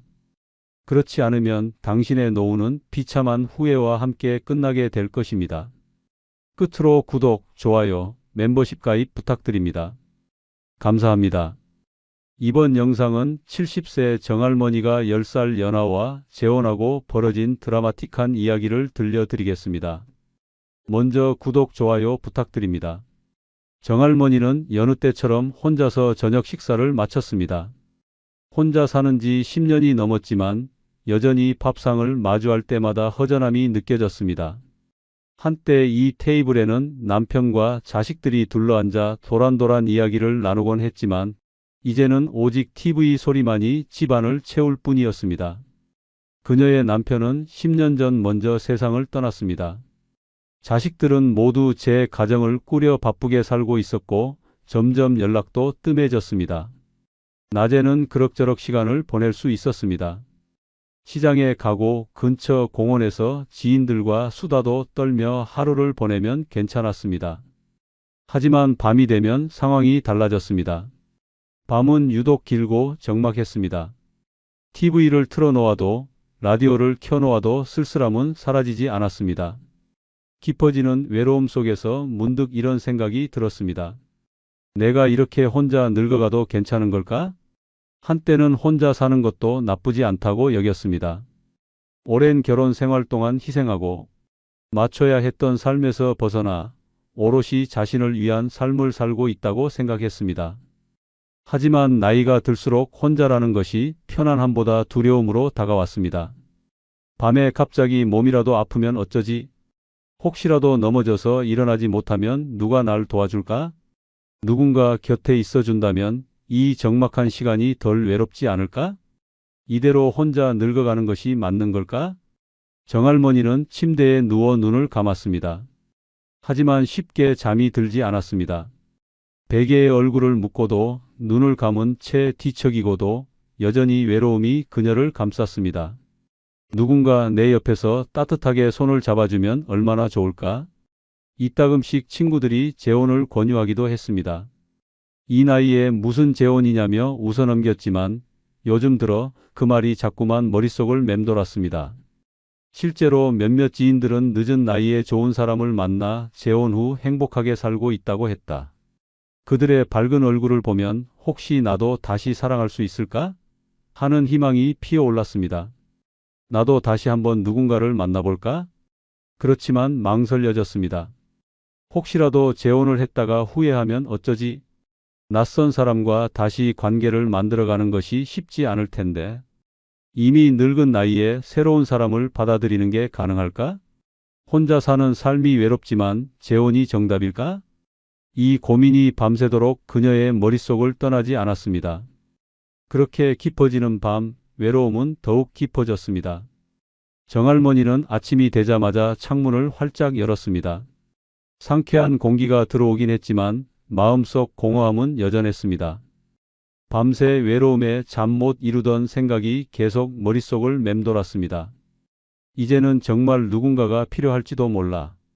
그날도 평소처럼 동네 시장을 들렀습니다. 오래된 단골 가게에서 과일을 사고 익숙한 길을 따라 발걸음을 옮겼습니다. 그런데 우연히 오래된 친구를 만났습니다. 정할머니, 요즘 어떻게 지내요? 반가운 얼굴에 웃으며 인사를 나눴습니다. 친구와 함께 근처 찻집에 앉아 이런저런 이야기를 나누다 보니 자연스럽게 재혼이라는 주제가 나왔습니다. 요즘 혼자 사는 게 많이 힘들지 않아? 그게 말이야 밤이 되면 유독 외롭더라고. 정할머니는 속마음을 털어놓았습니다. 사실 누구에게도 쉽게 말하지 못했던 고민이었습니다. 친구는 고개를 끄덕이며 너도 좋은 사람 있으면 만나봐야지 라고 했습니다. 이 나이에 무슨. 정할머니는 쑥스러운 듯 손사래를 쳤지만 친구는 진지한 표정으로 말했습니다. 내가 아는 사람 중에 참 괜찮은 분이 있어. 인품도 좋고 사람도 참 따뜻해. 순간 정할머니의 가슴이 두근거렸습니다. 그녀가 소개해 준다는 사람은 10살 연하의 남자 강 씨였습니다. 젊은 시절에는 사업을 했고 지금은 은퇴 후 조용히 지내는 사람이었습니다. 아내와는 일찍 사별했고 혼자 지내는 시간이 길어지다 보니 외로움을 많이 탄다는 것이었습니다. 정할머니는 솔직히 말해 연하라는 부분이 조금 걸렸습니다. 나보다 어린 사람이 나를 진심으로 좋아할까? 하지만 친구는 그분도 좋은 인연을 찾고 있어. 가볍게 차 한 잔이라도 해봐. 라며 적극적으로 권했습니다. 며칠을 고민한 끝에 정할머니는 만나보기로 결심했습니다. 사람이란 직접 봐야 아는 법이니까. 강 씨와의 첫 만남은 근처 카페에서 이루어졌습니다. 약속 시간보다 조금 일찍 도착한 정할머니는 괜히 거울을 보며 머리를 정리했습니다. 오랜만에 낯선 사람과 만나려니 긴장이 됐습니다. 그리고 몇 분 후 카페 문이 열리며 한 남자가 들어왔습니다. 정할머니 맞으시죠? 정갈한 셔츠를 입고 반듯한 인상을 가진 남자가 그녀 앞에 앉았습니다. 나이가 어려 보이긴 했지만 눈빛이 진중했습니다. 처음 뵙겠습니다. 이렇게 만나 뵙게 되어 반갑습니다. 강 씨는 차분한 말투와 온화한 미소를 가진 사람이었습니다. 대화를 나누다 보니 예의가 바르고 말도 조리 있게 하는 모습에 정할머니는 조금씩 긴장을 풀었습니다. 제가 좀 수줍음이 많아서 이런 자리가 익숙하지 않네요. 저도 마찬가지예요. 그래도 이렇게 얼굴 보고 이야기하니 편안하네요. 그렇게 차를 마시며 서로의 이야기를 나누었습니다. 서로 혼자 산 지 오래되었고 외로움을 많이 느낀다는 공통점이 있었습니다. 강 씨는 유독 정할머니를 배려하는 사람이었습니다. 할머니라는 호칭 대신 자연스럽게 정 여사님이라고 불렀고 대화할 때마다 맞장구를 쳐주었습니다. 사람이 혼자 사는 것도 좋지만 나이가 들면 누군가 곁에 있어주는 게 참 소중한 일이더라고요. 그렇죠. 아플 때라도 옆에서 챙겨줄 사람이 있으면 좋겠다는 생각이 들어요. 대화는 끝도 없이 이어졌습니다. 오랜만에 누군가와 깊은 대화를 나누다 보니 시간이 어떻게 가는 줄도 몰랐습니다. 그리고 헤어질 때 강 씨는 조심스럽게 말했습니다. 오늘 정말 즐거웠습니다. 정 여사님이 괜찮으시다면 다음에 또 한번 만나 뵐 수 있을까요? 정할머니는 고민 끝에 고개를 끄덕였습니다. 네, 저도 반가웠어요. 집으로 돌아가는 길, 정할머니는 오랜만에 설레는 기분을 느꼈습니다. 이 사람이 정말 나와 잘 맞는 사람일까? 이제 막 시작된 인연, 앞으로 어떤 일이 펼쳐질지 그녀도 알지 못했습니다. 하지만 그날 밤 오랜만에 외롭지 않은 기분으로 잠이 들었습니다. 강 씨와의 첫 만남 이후 정할머니는 오랜만에 가슴이 두근거리는 감정을 느꼈습니다. 설렘이라니 나이 들어서도 이런 감정을 느낄 수 있구나. 그녀는 혼잣말을 하며 살짝 미소를 지었습니다. 그날 이후 강 씨는 꾸준히 연락을 해왔습니다. 잘 지내세요? 오늘은 날씨가 참 좋네요. 맛있는 거 드셨나요? 혹시 다음 주에 같이 식사하실까요? 자연스럽게 약속이 잡혔고 둘은 한 번, 두 번 만나면서 점점 가까워졌습니다. 강 씨는 매우 다정하고 세심한 사람이었습니다. 정할머니가 무거운 짐을 들고 있으면 먼저 나서서 들어주었고 밥을 먹을 때도 이거는 짜지 않으세요? 이 반찬이 더 맛있을 것 같아요. 라며 늘 그녀를 먼저 챙겼습니다. 혼자서 밥 먹는 것보다 이렇게 같이 먹으니 훨씬 좋네요. 그러게요. 이런 게 행복인가 봐요. 강 씨는 마치 오래된 연인처럼 자연스럽게 다가왔습니다. 정할머니는 그가 자신의 외로움을 이해해주고 함께 있어줄 사람이라는 생각에 점점 마음을 열게 되었습니다. 몇 주가 지나자 강 씨는 정할머니에게 더욱 적극적으로 다가오기 시작했습니다. 사실은요, 저는 정 여사님 같은 분이 정말 이상형이었어요. 따뜻하고 배려심이 깊고 대화가 잘 통하는 사람 이런 인연이 있을까 싶을 정도예요. 나이 들어 연애라니. 처음에는 쑥스러웠지만 정할머니도 점점 강 씨에게 마음이 기울었습니다. 오랜만에 누군가에게 관심을 받고 나도 아직 사랑받을 수 있구나 하는 기분이 들었습니다. 그리고 어느 날 강 씨가 조심스럽게 말을 꺼냈습니다. 우리 함께 사는 건 어떨까요? 정할머니는 순간 놀랐습니다. 갑자기 무슨 말이에요? 강 씨는 다정한 목소리로 말을 이었습니다. 이제 우리 나이엔 시간이 너무 소중하잖아요. 여사님도 혼자 사는 게 외롭다고 하셨잖아요. 저도 그래요. 혼자 사는 게 너무 힘들어요. 강 씨의 눈빛은 진심처럼 보였습니다. 이제 혼자 밥 먹는 것도 지겹고 혼자 아프면 너무 서럽더라고요. 서로 의지하면서 살면 얼마나 좋을까요? 정할머니는 고민에 빠졌습니다. 마음이 없는 건 아니었습니다. 하지만 너무 빠르게 결혼 이야기까지 나오는 것이 아닌가 하는 생각이 들었습니다. 그러자 강 씨는 따뜻한 목소리로 덧붙였습니다. 여사님, 저는 여사님이랑 함께 있으면 너무 행복해요. 매일 같이 지내면서 따뜻한 밥 한 끼 나누고 같이 손잡고 산책도 다니고 싶어요. 저 혼자보단 여사님과 함께라면 더 행복할 것 같아요. 강 씨의 말은 달콤했고 설득력이 있었습니다. 이 사람이 진심이라면 정말 좋은 인연이 될지도 몰라. 정할머니는 마음이 흔들리기 시작했습니다. 결혼식은 가족들만 참석하여 조용하고 소박하게 진행되었습니다. 정할머니는 화려한 웨딩 드레스 대신 단정한 옷을 입고 강 씨와 손을 맞잡고 서로를 바라보았습니다. 주변 친구들은 모두 늦은 나이에 좋은 인연을 만나셨네요. 라며 축하를 건넸습니다. 정할머니도 행복한 미소를 지으며 그래, 나도 이제 혼자가 아니야. 라는 생각을 되뇌었습니다. 결혼 후 그녀의 일상은 완전히 달라졌습니다. 여보, 아침이야. 일어나요. 늘 혼자 맞이하던 아침이 이제는 따뜻한 목소리와 함께 시작되었습니다. 눈을 떠보면 옆에는 늘 강 씨가 있었습니다. 혼자 자던 침대에 함께 누워있는 것만으로도 왠지 모를 안정감이 들었습니다. 식탁 위에도 변화가 생겼습니다. 혼자서 대충 때우던 아침 식사가 아니라 함께 차려 먹는 아침상이었습니다. 오늘은 내가 국을 끓였어요. 한번 맛 좀 봐요. 어머, 당신이 이런 것도 할 줄 알아? 당신한테 배우려고 어제 인터넷으로 레시피 찾아봤죠. 잘했어요? 강 씨는 정할머니가 편하게 지낼 수 있도록 집안일도 도와주었고 외출할 때도 늘 그녀를 먼저 챙겼습니다. 혼자 살 때랑 너무 다르죠?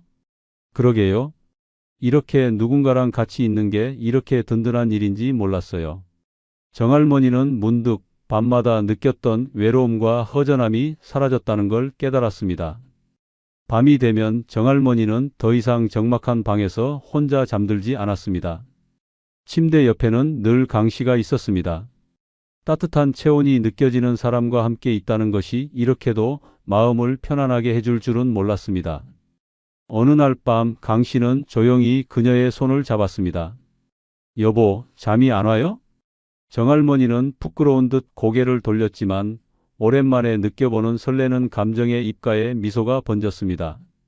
다시 나를 여자로서 바라보는 사람이 곁에 있다는 것이 너무 행복했고 매일 밤이 미치도록 기다려졌습니다. 아니, 그냥 오랜만에 행복해서요. 강 씨는 그녀를 따뜻하게 꼭 감싸 안으며 낮게 속삭였습니다. 당신과 함께하는 지금 이 순간이 제일 행복해요. 늙어서도 이런 감정을 느낄 수 있다는 것이 신기하기도 했고 한편으로는 감사했습니다. 아무도 곁에 없을 줄 알았던 그녀의 노년에 다시금 심장이 뛰는 순간들이 찾아왔다는 것. 이제는 더 이상 혼자가 아니었습니다. 새로운 인연과 함께 따뜻한 밤을 맞이할 수 있었습니다. 정말 행복한 인생 2막이 시작된 듯 했습니다. 정할머니의 삶은 결혼 후 완전히 바뀌었습니다. 아침에 눈을 뜨면 옆에 누군가 있다는 것, 식탁에 마주 앉아 함께 밥을 먹는 것, 밤이 되면 텅 빈 침대가 아니라 따뜻한 체온을 느끼며 잠드는 것, 그 모든 것이 그녀에게는 마치 다시 젊어진 듯한 기분을 느끼게 했습니다. 그러나 그 행복이 오래가지 않았습니다. 어느 순간부터 무언가 이상한 기운이 감돌기 시작했습니다. 처음에는 사소한 변화였습니다. 예전에는 정할머니를 늘 여보, 우리 같이 가요. 라며 챙겼던 강 씨가 이제는 이유 없이 바쁘다고 말하며 혼자 외출하는 날이 늘어갔습니다. 오늘은 좀 볼 일이 있어서요. 저녁 늦게 들어올게요. 무슨 볼일인데요? 그냥 아는 동생이 좀 도와달라고 해서요. 별거 아니에요. 이상했습니다. 결혼 전에는 그렇게도 같이 있는 시간을 소중히 하겠다던 사람이었는데 어느 순간부터 강 씨의 하루 일정은 정할머니가 알 수 없는 일들로 가득 차 있었습니다. 그리고 더 이상한 점이 있었습니다. 강 씨는 늘 돈이 없다고 말했습니다. 하지만 그가 외출할 때마다 입고 나가는 옷이 점점 달라졌습니다. 시계를 새로 바꾸었고 가죽 구두도 새 것처럼 반짝이었습니다. 아니, 당신 요즘 뭐 하는 거예요? 새 옷도 자꾸 사고 무슨 돈으로 이렇게 쓰는 거예요? 아, 이거요? 그냥 아는 사람이 선물해 준 거예요. 별거 아니에요. 설명은 늘 간단했습니다. 그리고 정할머니가 더 캐묻기라도 하면 그는 웃으며 어깨를 감쌌습니다. 여보, 나 믿어야죠. 우리가 부부인데 설마 내가 이상한 일이라도 하겠어요? 그 말에 정할머니는 불안을 꾹 삼켰습니다. 하지만 그 불안감은 곧 확신이 되었습니다.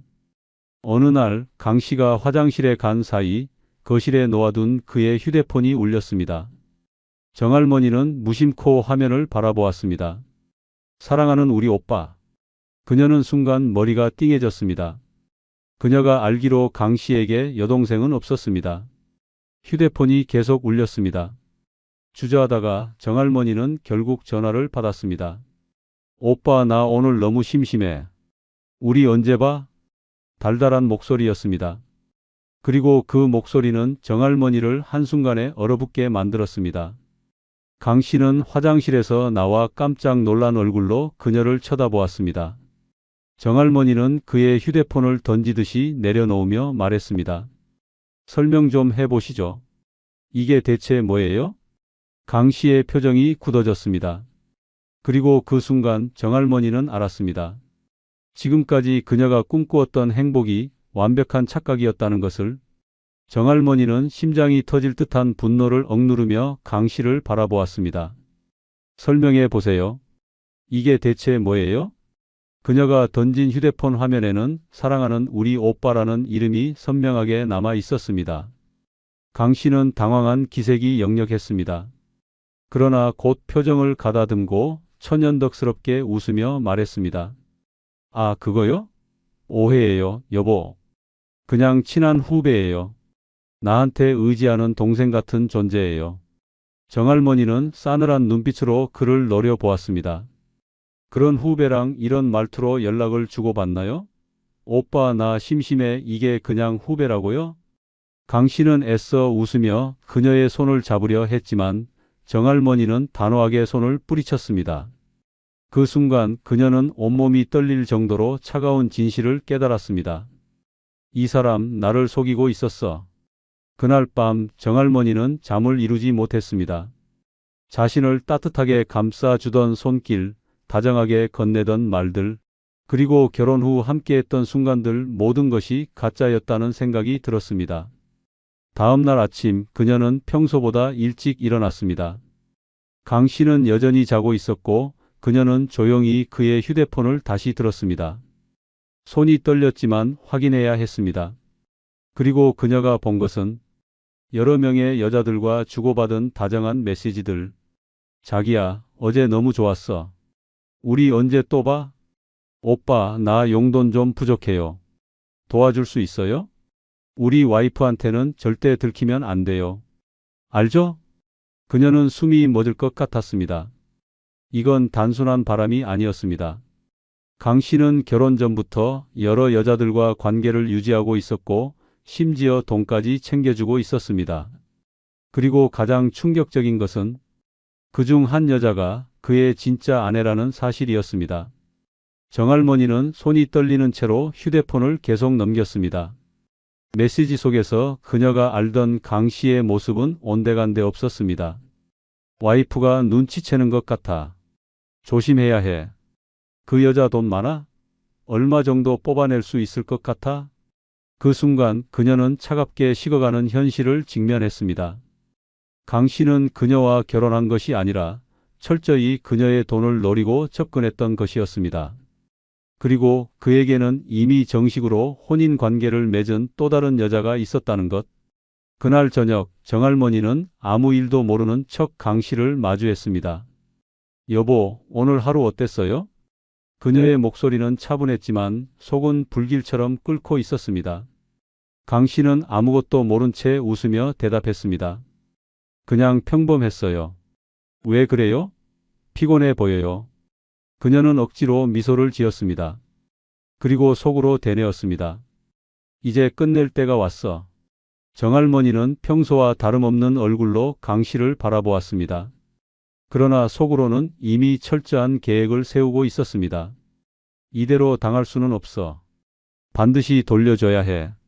그녀는 강 씨가 다른 여자들과 주고받은 메시지, 그가 숨겨온 또 다른 가족의 존재를 증명할 수 있는 자료들을 모두 캡처하고 저장해 두었습니다.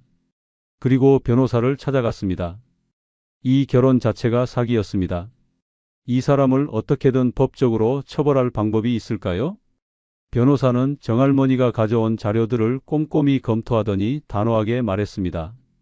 이 정도 증거면 충분합니다. 재산 분할 없이 이혼을 진행할 수 있을 뿐만 아니라 그가 고의적으로 접근해 재산을 노렸다는 점을 입증하면 법적 처벌도 가능할 겁니다. 정할머니는 흔들리지 않고 고개를 끄덕였습니다. 그럼 바로 진행해 주세요. 그리고 강 씨가 가장 신경 쓰는 돈을 이용해 덫을 놓기로 했습니다. 며칠 후 정할머니는 일부러 강 씨 앞에서 의미심장한 말을 던졌습니다. 여보, 내가 요즘 집을 정리하면서 문득 생각이 들었어요. 남은 인생 우리 둘이 편하게 살려면 정리해둬야 하지 않을까 싶어서. 강 씨는 눈빛이 반짝이었습니다. 정리라니 무슨 정리? 예전에 모아둔 적금이 있는데 이번에 전부 찾으려고요. 그 말을 들은 강 씨는 속으로 쾌재를 불렀습니다. 드디어 올 것이 왔구나. 그는 정할머니가 가진 돈을 빼앗을 수 있는 완벽한 기회라고 생각하고 얼굴에 따뜻한 미소를 띠며 그녀의 손을 잡았습니다. 그럼 내가 같이 은행 가줄까요? 혹시라도 힘들면 내가 도와줄게요. 하지만 그 순간 정할머니는 그의 속마음을 꿰뚫어 보고 있었습니다. 내가 원하는 게 바로 이거지. 하지만 내가 그렇게 어리석을 것 같아? 그날 저녁 정할머니는 변호사와 함께 준비한 이혼 서류와 증거 자료를 강 씨 앞에 내밀었습니다. 이제 끝이야. 이 서류에 서명해. 강 씨는 순간 얼어붙었습니다. 뭐라고? 너한테 속은 것도 억울한데 끝까지 내 돈까지 가져가려 했어? 내가 주고받은 문자들, 숨겨둔 가족까지 다 증거로 모아뒀어. 내 꼴을 법정에서 보게 될 거야. 강 씨는 초조해지기 시작했습니다. 여보, 이건 오해야. 난 정말 당신을 사랑했어. 제발 내 말 좀 들어봐. 그러나 정할머니는 단호했습니다. 사랑? 내가 다른 여자한테 사랑하는 오빠라고 불린 걸 보고도 그런 말이 나와? 그녀는 휴대폰을 꺼내 문자들을 보여주었습니다. 강 씨는 이제 도망칠 곳이 없다는 걸 깨달았습니다. 이혼 서류에 서명하지 않으면 내가 직접 고소할 거야. 내가 한 짓이 어떤 결과를 가져올지 알고 있겠지? 결국 강 씨는 서류에 서명할 수밖에 없었습니다. 그리고 정할머니는 모든 악연을 끊어내듯 그를 집에서 내쫓았습니다. 그렇게 모든 것이 끝났습니다. 정할머니는 다시 혼자가 되었지만 이번에는 이전과는 다른 감정을 느꼈습니다. 혼자인 것이 두렵지 않았습니다. 오히려 자유로웠습니다. 결국 내 인생을 지킬 사람은 나뿐이야. 그녀는 더 이상 외로움이라는 감정에 휘둘리지 않기로 다짐했습니다. 남은 인생 더 이상 누구에게도 속지 않고 누구에게도 휘둘리지 않으며 온전히 자신을 위해 살아가기로 했습니다. 비록 사랑이라고 믿었던 것은 거짓이었지만 그 덕분에 그녀는 진짜 소중한 것을 깨달을 수 있었습니다. 나는 나 혼자서도 충분히 행복할 수 있다. 그렇게 정할머니는 자신의 삶을 다시 찾아가기로 했습니다. 그리고 창문을 활짝 열며 미소 지었습니다. 이제야 진짜 평화가 찾아온 기분이야. 끝까지 시청해 주셔서 감사합니다. 구독과 좋아요 부탁드립니다. 감사합니다. 박할아버지는 올해로 72입니다. 젊을 때는 그 누구보다 열심히 살았고 한평생 가족을 위해 모든 것을 바쳤습니다. 하지만 나이가 들면서 모든 것이 변해갔습니다. 자식들은 다 성장해 각자의 가정을 꾸렸고 몇 년 전 세상을 떠난 아내를 따라 박할아버지의 삶에도 깊은 공허함과 적막감이 깃들었습니다. 혼자 사는 집은 어딘가 차갑고 행했습니다. 텔레비전을 켜면 뉴스가 흘러나왔지만 더 이상 흥미도 없었습니다. 그래도 옆에 사람 하나 있으면 덜 외로울 텐데. 이런 생각이 들 때마다 박할아버지는 한숨을 내쉬었습니다. 친구들도 하나둘 떠나거나 아픈 몸을 이끌고 병원 신세를 지고 있었습니다. 가끔 동네 친구들과 만나도 대화는 뻔했습니다. 자식들이 안 찾아온다. 몸이 예전 같지 않다. 혼자 살다 보니 죽어도 모를까봐 겁난다. 모두 같은 고민을 하고 있었습니다. 그 중에서도 박할아버지를 가장 두렵게 만든 것은 바로 혼자 죽는 것이었습니다. 만약 내가 어느 날 조용히 숨을 거둔다면 아무도 모른 채 발견되는 건 아닐까? 노인들이 홀로 세상을 떠나고 며칠이 지나서야 발견되었다는 뉴스를 볼 때마다 가슴이 서늘해졌습니다. 세상을 떠나는 것이 두렵다기보다는 외롭게 떠나는 것이 더 무서웠습니다. 아무도 모른 채 홀로 생을 마감하는 것만큼 서글픈 일은 없었습니다. 그러던 어느 날 오랜만에 만난 한 지인이 요즘은 노인 재혼도 많아졌어요. 혼자 살기 너무 힘들면 좋은 사람 찾아서 다시 살아보는 것도 나쁘지 않아요. 라며 슬쩍 이야기를 꺼냈습니다. 처음에는 그 말을 듣고 피식 웃었습니다. 이 나이에 무슨 재혼? 하지만 집으로 돌아오는 길에 문득 생각이 꼬리를 물었습니다. 나도 다시 누군가와 함께 할 수 있을까? 다시 아침밥을 차려줄 사람이 있고 함께 대화를 나누고 아플 때 옆에서 손을 잡아줄 사람이 생긴다면 노년의 외로움이 덜어질지도 모른다고 생각했습니다. 한편으로는 걱정도 많았습니다. 만약 다시 결혼했다가 후회하면 어떡하지? 자식들이 반대하면? 돈 문제라도 생기면? 하지만 걱정이 아무리 많아도 지금처럼 혼자 늙어가는 것보다는 나을지도 모른다는 생각이 들었습니다. 그렇게 몇 주가 지나고 지인의 소개로 아직 젊고 따뜻한 성품을 가진 여성이라며 박할아버지에게 한 여성을 소개해 주겠다는 제안이 들어왔습니다. 박할아버지는 고민했습니다. 이 만남을 받아들일 것인가 아니면 그냥 이렇게 혼자 살아갈 것인가? 운명이 바뀌는 순간은 언제나 이렇게 작은 선택에서 시작되었습니다. 박할아버지는 고민 끝에 소개팅을 수락했습니다. 혼자 사는 것도 한계가 있지 않겠어? 하루에도 몇 번씩 바뀌는 마음을 붙잡고 그는 지인이 소개해 준 여성과 만나기로 했습니다. 소개받은 여성은 박 여사, 올해 65, 젊고 활기찬 성격에 싹싹한 말투로 사람을 기분 좋게 만드는 타입이었습니다. 첫 만남에서 박할아버지는 긴장했지만 그녀의 밝은 미소와 부드러운 말투에 자연스럽게 분위기가 풀렸습니다. 어르신 혼자 지내신 지 오래되셨다고 들었어요. 많이 외로우셨겠어요. 박 여사는 처음부터 박할아버지의 외로운 마음을 건드렸습니다. 그 한마디에 박할아버지는 속으로 뜨끔했습니다. 혼자 살면서도 괜찮다. 아직은 버틸만하다. 라고 자기 위안을 했지만 사실은 아니었습니다. 아, 뭐 다들 그렇죠. 나이 들면 혼자 되는 거야. 박할아버지는 쿨한 척했지만 박 여사는 한술 더 떠. 그래도 누군가 곁에 있으면 덜 힘들지 않을까요? 라고 부드럽게 말을 이어갔습니다. 그녀는 마치 박할아버지의 마음을 꿰뚫어 보는 듯 했습니다. 둘은 차를 마시며 이런저런 이야기를 나눴습니다. 박 여사는 젊었을 때는 사업도 하고 자식들도 다 잘 키웠는데 이제는 나도 의지할 사람이 필요하다. 라고 솔직하게 털어놓았습니다. 박할아버지는 그녀의 이야기를 들으며 점점 빠져들었습니다. 이 사람이라면 같이 살아도 괜찮을까? 박 여사는 말이 많지도 않고 너무 조용하지도 않았습니다.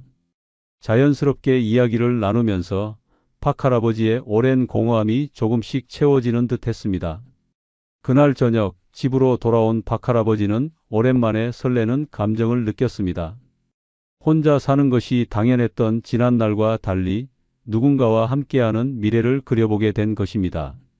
하지만 한편으로는 불안감도 있었습니다. 너무 쉽게 마음을 열면 안 되는 거 아닐까? 혹시 이 여자가 나한테 뭔가를 바라는 건 아닐까? 그런 생각이 스쳐 지나갔지만 박 할아버지는 곧 그 불안을 떨쳐버렸습니다. 나이 들었으면 이제 좀 행복해질 수도 있지 않겠어? 그렇게 박 할아버지는 두 번째 만남을 약속했습니다. 박 할아버지는 두 번째 만남 이후 박 여사에게 점점 더 깊이 빠져들었습니다. 처음에는 그저 외로움을 달래기 위한 만남이라고 생각했지만 점점 그녀 없이는 하루가 허전해지는 느낌이 들었습니다. 박 여사는 박 할아버지에게 딱 맞는 사람이었습니다. 말을 예쁘게 했고 살뜰하게 챙겨줬으며 무엇보다도 그를 이해해주는 사람이었습니다. 할아버지 혼자 계시면 밥은 잘 챙겨 드세요? 박 여사는 늘 살갑게 다가왔습니다. 박 할아버지가 대충 먹고 산다고 하면 그러면 안 돼요. 건강이 제일 중요해요. 라며 손수 반찬을 싸오기도 했습니다. 이 나이에 이런 다정함을 받을 수 있다니 내가 너무 오랫동안 외롭게 살았던 건 아닐까? 박 할아버지는 처음으로 다시 누군가와 함께하는 것도 괜찮겠구나 하는 생각이 들었습니다. 박 여사는 더욱 적극적으로 다가왔습니다. 우리 나이에는 눈치 볼 것 없이 편하게 살아야죠. 이렇게 잘 맞는데 그냥 함께하면 안 될까요? 그녀의 말에는 애교가 섞여 있었고 박 할아버지는 그 모습이 귀엽게 느껴졌습니다. 오랜만에 설레는 기분이 들었습니다. 두 사람은 손을 잡고 공원을 걸으며 이렇게 같이 있으면 참 좋다. 라는 말을 자주 했습니다. 박 여사는 노년에도 사랑이 필요하다. 며 박 할아버지의 마음을 흔들어 놓았습니다. 그리고 어느 날 박 여사는 눈물을 보이며 속마음을 털어 놓았습니다. 사실 저도 혼자 사는 게 너무 외로워요. 밤이 되면 텅 빈 집에 혼자 있는 게 무서울 때도 있어요. 그냥 이제는 따뜻한 사람이 곁에 있으면 좋겠어요. 박 할아버지는 그 말을 듣고 마음이 움직였습니다. 그녀의 말은 단순한 감정 표현이 아니라 진심처럼 들렸습니다.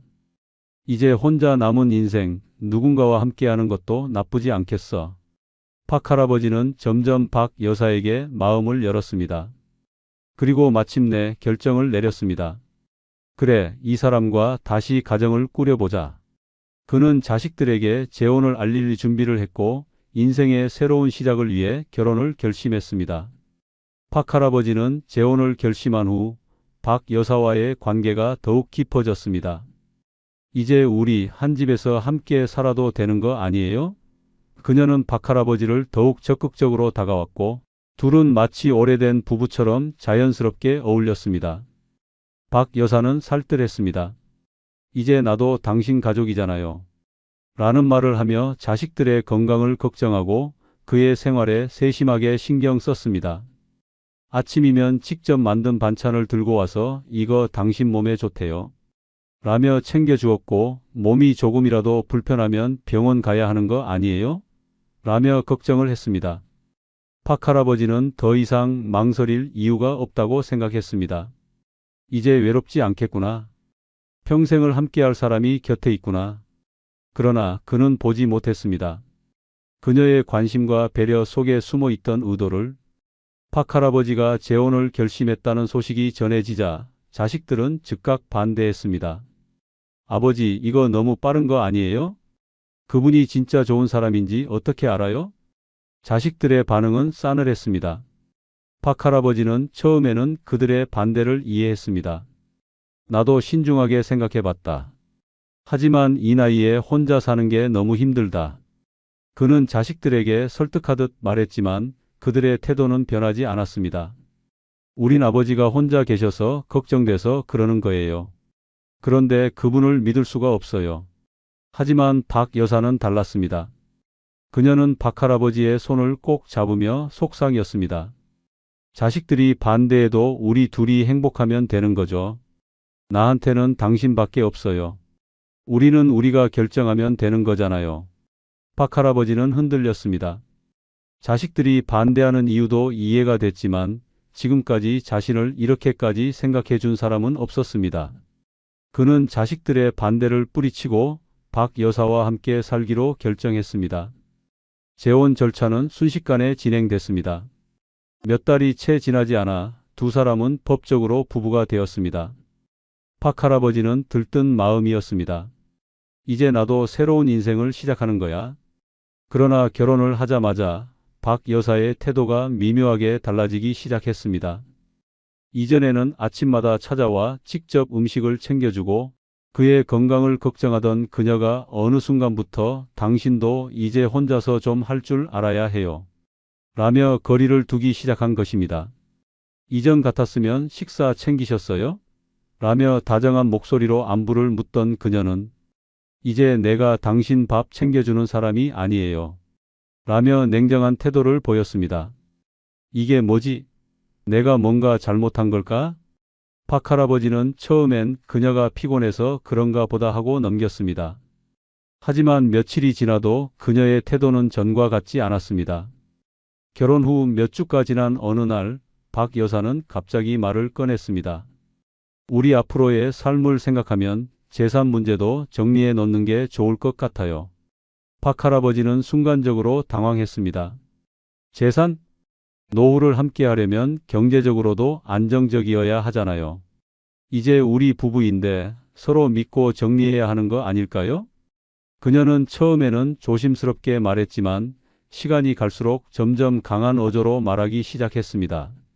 이제 우리는 가족이잖아요. 부부인데도 당신이 재산을 따로 관리하면 그건 날 가족으로 인정하지 않는 거 아닌가요? 박 할아버지는 혼란스러웠습니다. 이렇게까지 서두를 필요가 있을까? 그는 잠시 고민했지만 결국 결혼한 이상 박 여사를 신뢰하기로 했습니다. 박 할아버지는 처음에는 박 여사의 말이 이해되지 않았습니다. 결혼한 부부라면 당연히 재산도 공유해야 하는 것 아니냐? 라는 그녀의 말이 자꾸만 머릿속을 맴돌았습니다. 아, 이게 원래 부부란 건가? 노년에 다시 결혼을 하다 보니 젊은 시절의 감각과는 너무나도 달랐습니다. 그러나 시간이 지날수록 그녀의 태도는 더욱 노골적으로 변했습니다. 박 여사는 처음엔 다정하게 접근했습니다. 우리 이제 부부인데 나도 당신 재산 상황을 알아야 하지 않을까요? 그러나 박 할아버지가 확답을 주지 않자 그녀는 점점 태도를 바꾸기 시작했습니다. 난 당신을 믿고 재혼했는데 당신은 나를 못 믿는 거예요? 부부 사이에 비밀이 있으면 안 되는 거 아닌가요? 혹시 자식들 눈치 보느라 그러는 거예요? 그녀의 말은 점점 강하게 압박하는 방향으로 흘러갔습니다. 박 할아버지는 그 말이 신경 쓰였지만 그래도 무언가 찜찜했습니다. 자식들이 반대했던 이유가 이런 거였나?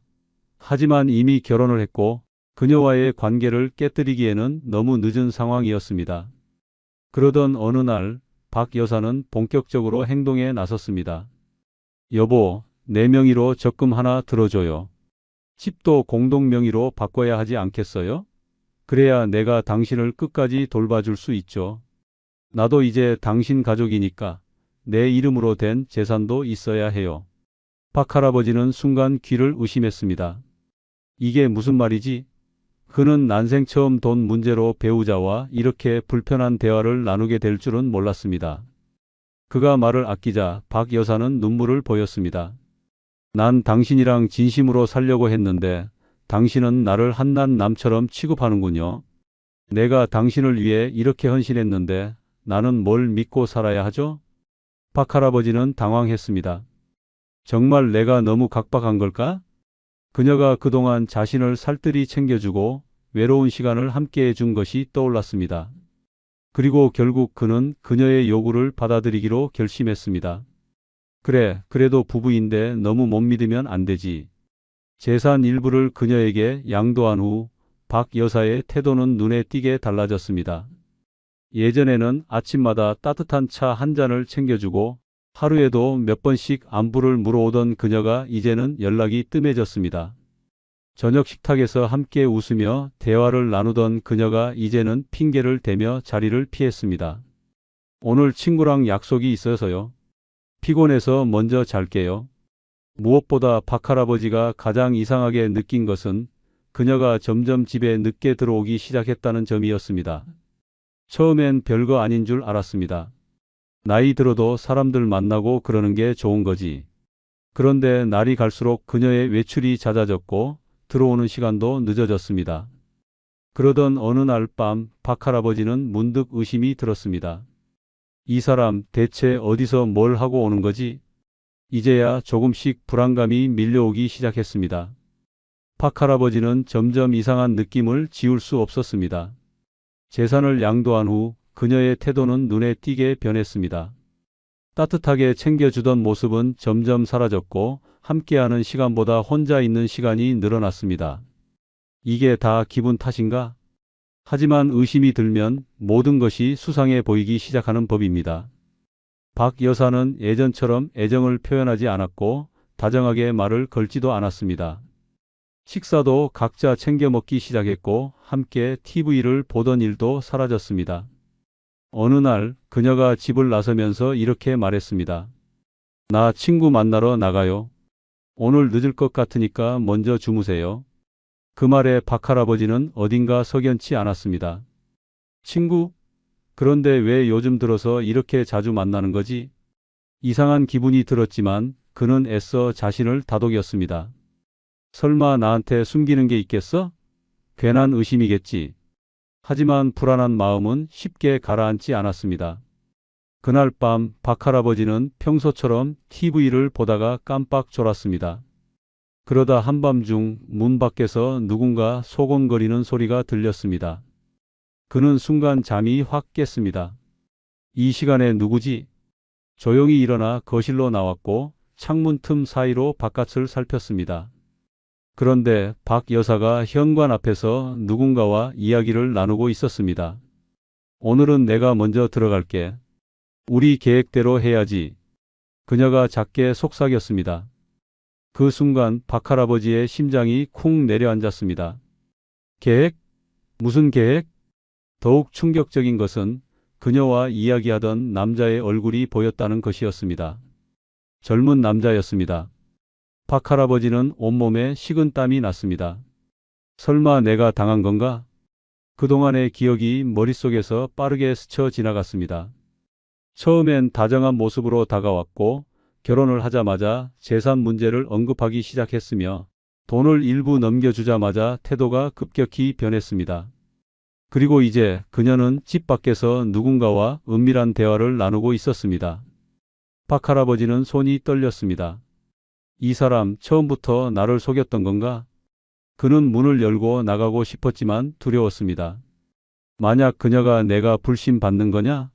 라며 감정을 앞세워 나오면 그는 아무 말도 하지 못할 것 같았습니다. 그는 조용히 문을 닫고 방으로 돌아와 침대에 앉았습니다. 다음 날 아침 박 여사는 아무렇지 않은 듯 행동했습니다. 오늘 점심 뭐 드실 거예요? 하지만 박 할아버지는 밤새 한숨도 자지 못한 채 그녀를 바라봤습니다. 이 여자가 대체 누구지? 그리고 그는 결심했습니다. 이제 더 이상 속지 않겠다. 그는 박 여사가 샤워를 하는 동안 그녀의 휴대폰을 확인했습니다. 비밀번호가 걸려 있었지만 그녀가 예전에 잠깐 입력하는 걸 본 적이 있었습니다. 떨리는 손으로 번호를 눌렀고 화면이 열렸습니다. 그리고 그는 목격했습니다. 수많은 남자들과의 메시지, 박 할아버지의 재산을 어떻게 하면 더 쉽게 빼앗을 수 있을지를 논의하는 대화들. 이제 슬슬 마무리할 때가 된 것 같아. 조금만 더 참아. 집까지 넘기면 완벽해. 할아버지는 아직 눈치 못 챘어. 이번 달 안에 다 정리하자. 박 할아버지는 휴대폰을 떨어뜨릴 뻔했습니다. 이게 뭐야? 그는 충격과 분노에 휩싸였습니다. 박 여사는 그를 사랑한 것이 아니라 처음부터 재산을 노리고 접근한 사기꾼이었던 것입니다. 그는 이제야 모든 걸 깨달았습니다. 이 여자는 처음부터 내 돈이 필요했던 거야. 나를 사랑한 게 아니었어. 박 할아버지는 이를 악물었습니다. 내가 이렇게 당하고 끝낼 것 같아? 그는 속으로 외쳤습니다. 그리고 결심했습니다. 이 판을 내가 뒤집어야 한다. 박 할아버지는 휴대폰 속 문자들을 보며 온몸이 떨렸습니다. 박 여사가 자신을 사랑했던 것이 아니라 처음부터 철저하게 재산을 빼앗기 위한 계획을 세우고 접근했다는 사실을 확인한 순간 머리가 하얘졌습니다. 이렇게 당하고만 있을 순 없다. 하지만 그는 쉽게 감정을 표출하지 않았습니다. 분노를 참아야 했습니다. 지금 당장 따지면 저 여자는 오히려 나를 역으로 몰아갈 거야. 그는 밤새 고민했습니다. 어떻게 해야 이 여자를 확실하게 내 인생에서 쫓아낼 수 있을까? 그리고 결국 그는 한 가지 계획을 세웠습니다. 박 할아버지는 평소처럼 행동했습니다. 마치 아무것도 모르는 듯한 얼굴로 그녀를 대했습니다. 여보, 요즘 많이 힘들지? 내가 좀 더 신경 써줄게. 이 말을 듣자 박 여사는 방심했습니다. 이 할망구 아직도 내가 속이고 있는 걸 모르는구나. 박 할아버지는 다음 날 바로 변호사를 찾아갔습니다. 내가 최근에 재산을 일부 넘겼는데 법적으로 되돌릴 방법이 있을까요? 변호사는 조용히 고개를 끄덕이며 말했습니다. 만약 강압적으로 이루어진 것이거나 사기에 가까운 상황이라면 법적으로 되돌릴 수 있습니다. 하지만 확실한 증거가 필요합니다. 증거라면 충분히 있어요. 그는 휴대폰 속 문자들을 변호사에게 보여주었습니다. 변호사는 표정을 굳혔습니다. 이건 단순한 재산 다툼이 아닙니다. 명백한 사기 행위입니다. 당장 법적 조치를 취해야 합니다. 그는 박 여사에게 아무것도 모르는 척하며 우리 앞으로의 재산 문제를 확실하게 정리해야 하지 않겠냐라고 말했습니다. 박 여사는 속으로 쾌재를 불렀습니다. 이제 드디어 집까지 내 명의로 바꿀 수 있겠구나.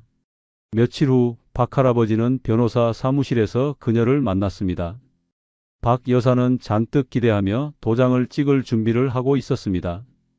그러나 예상과 다르게 변호사가 건넨 서류는 전혀 다른 내용이었습니다. 박 여사님, 당신은 현재 사기 혐의로 법적 조사를 받게 될 가능성이 높습니다.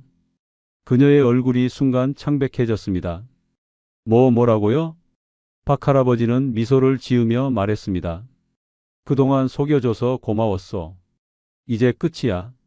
박 여사는 급하게 변명하기 시작했습니다. 여보, 오해예요. 난 정말 당신을 사랑했어요. 다만 우리가 함께 살려면 재정적으로 안정이 필요해서 그런 거지. 그러나 박 할아버지는 단호했습니다. 내가 바보처럼 보였겠지. 이제 보니 내가 참 순진했구먼. 하지만 이제는 아니야. 그는 모든 증거를 변호사에게 넘겼고 박 여사는 법적 조치를 피할 수 없게 되었습니다. 며칠 후 박 여사는 집에서 짐을 싸서 나갔습니다. 그녀는 마지막까지 눈물을 보이며 매달렸지만 박 할아버지는 단호했습니다. 이제 다시는 내 인생에 발을 들이지 마. 박 할아버지는 한동안 허탈한 기분을 느꼈습니다. 내가 이 나이에 이런 일을 겪게 될 줄이야. 그러나 한편으로는 다행이라고 생각했습니다. 만약 이걸 몰랐다면 내 평생 모은 재산을 다 빼앗기고 인생의 마지막을 비참하게 보냈을지도 몰라. 그는 다시 혼자가 되었지만 이번에는 더 이상 외롭지 않았습니다. 그는 이제 남은 인생은 오로지 나를 위해 살겠다. 라고 다짐했습니다. 그렇게 박 할아버지는 잘못된 재혼에서 벗어나 인생의 소중한 교훈을 얻었습니다. 구독, 좋아요 부탁드립니다. 감사합니다. 나이를 먹으면 저절로 존경받을 거라고 생각하는 사람들이 많습니다. 나이도 먹을 만큼 먹었으니 이제 대접받아야지 라는 착각 속에서 살아가는 사람들도 있습니다. 하지만 현실은 정반대입니다. 나이가 들었다고 해서 존경받는 것이 아닙니다. 나이 들수록 품위를 지켜야 진짜 존경받습니다. 어떤 사람들은 나이 많은데 무슨 상관이야? 라며 공공장소에서 목소리를 높이고 식당에서 종업원에게 반말을 던지며 새치기를 하면서도 부끄러운 줄 모릅니다. 이런 행동을 하면 주변 사람들은 속으로 생각합니다. 저 연세에 저렇게밖에 못 배우셨나? 못 배운 티를 내는 행동은 단순히 예의가 없는 수준을 넘어서 그 사람의 품격을 바닥으로 떨어뜨리는 행위입니다. 나이가 많다는 이유로 남을 무시하고 자기 고집만 내세우며 사회적 질서를 어기는 순간 그 사람은 나이만 먹었지 배운 게 없는 사람으로 낙인 찍힙니다. 누군가는 말합니다. 이제 와서 뭘 새삼 조심하라고 해?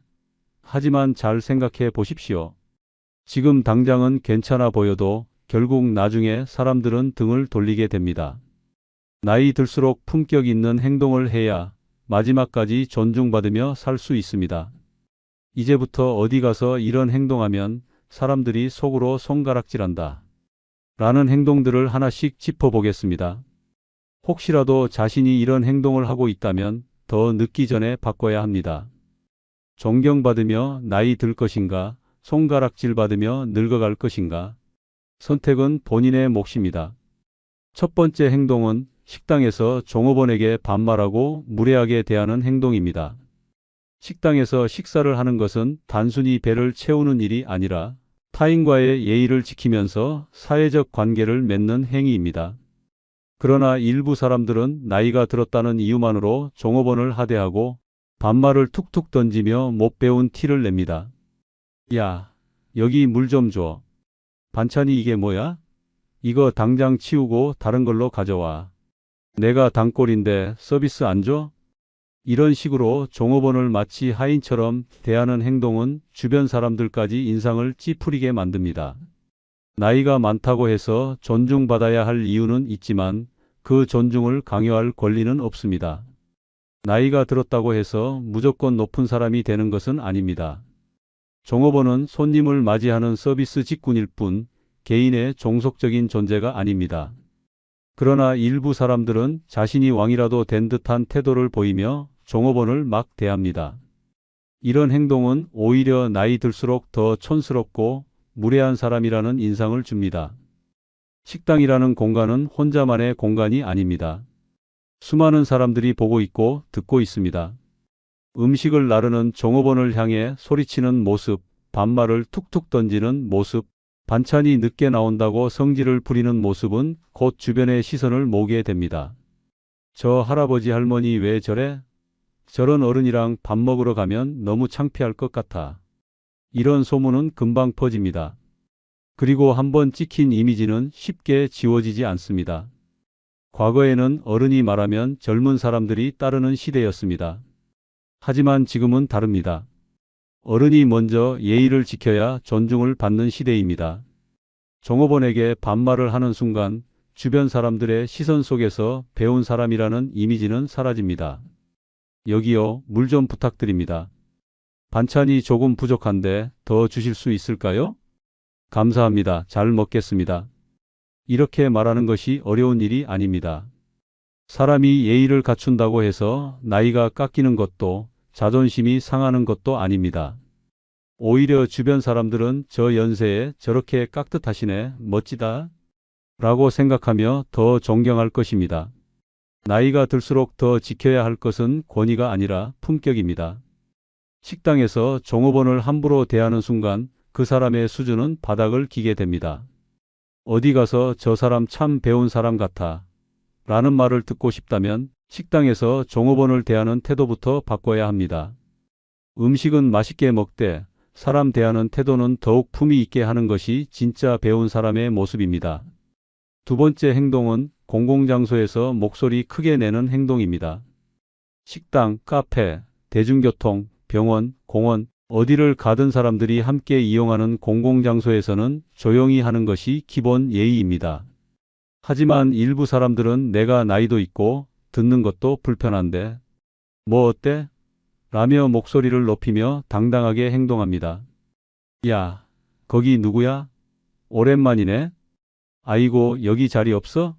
그냥 옆에 좀 붙여 앉으면 되잖아. 아니, 이게 말이 돼? 어휴, 진짜 기가 막혀서. 이런 행동은 주변에 있는 사람들에게 엄청난 피로감을 줍니다. 본인은 그저 자연스럽게 대화한다고 생각할지 모르지만 정작 주위 사람들은 조용히 좀 했으면 좋겠다 라는 생각을 속으로 100번은 하고 있을 것입니다. 공공장소에서의 지나친 소음은 단순한 불편함을 넘어 저 사람은 기본적인 예의도 모르는구나 라는 이미지를 심어줍니다. 나이가 많든 적든 공공장소는 혼자만의 공간이 아닌 함께 사용하는 공간이라는 사실을 깨달아야 합니다. 특히 병원이나 도서관 같은 조용한 곳에서 목소리를 크게 내는 것은 더욱더 눈살을 찌푸리게 만듭니다. 병원에서는 환자들이 치료를 받고 휴식을 취해야 하는 공간인데 복도에서 큰 소리로 떠들거나 접수 창구에서 직원들에게 고함을 치는 행동은 오히려 자신을 무례한 사람으로 보이게 만드는 지름길입니다. 저기요, 조용히 좀 해주세요. 라고 직접 말하지 않는다고 해서 사람들이 아무렇지 않게 생각하는 것은 아닙니다. 속으로는 또 저 연세 드신 분이 저러시네? 라고 생각하며 한심하게 바라볼 뿐입니다. 과거에는 나이가 들면 어르신 말씀이 곧 법이다. 라는 인식이 있었습니다. 하지만 지금은 다릅니다. 나이를 떠나 예의를 지키고 남을 배려할 줄 아는 사람이 진짜 존중받는 사람입니다. 목소리를 높인다고 해서 더 강한 사람이 되는 것이 아닙니다. 오히려 배운 게 없으니 저렇게 행동하는 거겠지. 라는 평가를 받을 가능성이 높습니다. 오랜만에 반가워도 목소리는 낮게, 화가 나도 감정을 절제하며 차분하게, 공공장소에서는 내 목소리가 아닌 남들의 시선을 먼저 생각하기. 이 세 가지만 기억하면 어디서든 품격 있는 사람이 될 수 있습니다. 나이가 들수록 더 조용한 사람이 존경받습니다. 공공장소에서 목소리를 높이는 순간 그 사람의 수준은 바닥을 치게 됩니다. 나이가 들었다고 존중받는 것이 아니라 배려하는 태도가 존중받게 만든다. 이 한 문장을 기억하고 품격 있는 어른으로 남을 수 있도록 노력해야 합니다. 세 번째 행동은 자기 잘못을 인정하지 않고 무조건 우기는 행동입니다. 사람은 누구나 실수를 합니다. 하지만 실수보다 더 나쁜 것은 그 실수를 인정하지 않고 끝까지 우기는 태도입니다. 특히 나이가 들수록 내가 틀릴 리 없어라는 고집이 강해지고 자신의 잘못을 끝까지 인정하지 않으려는 사람들이 많아집니다.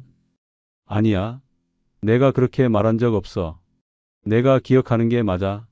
요즘 젊은 것들이 자꾸 틀린 말을 해. 뭐? 내 잘못이라고? 말도 안 되는 소리 하지 마.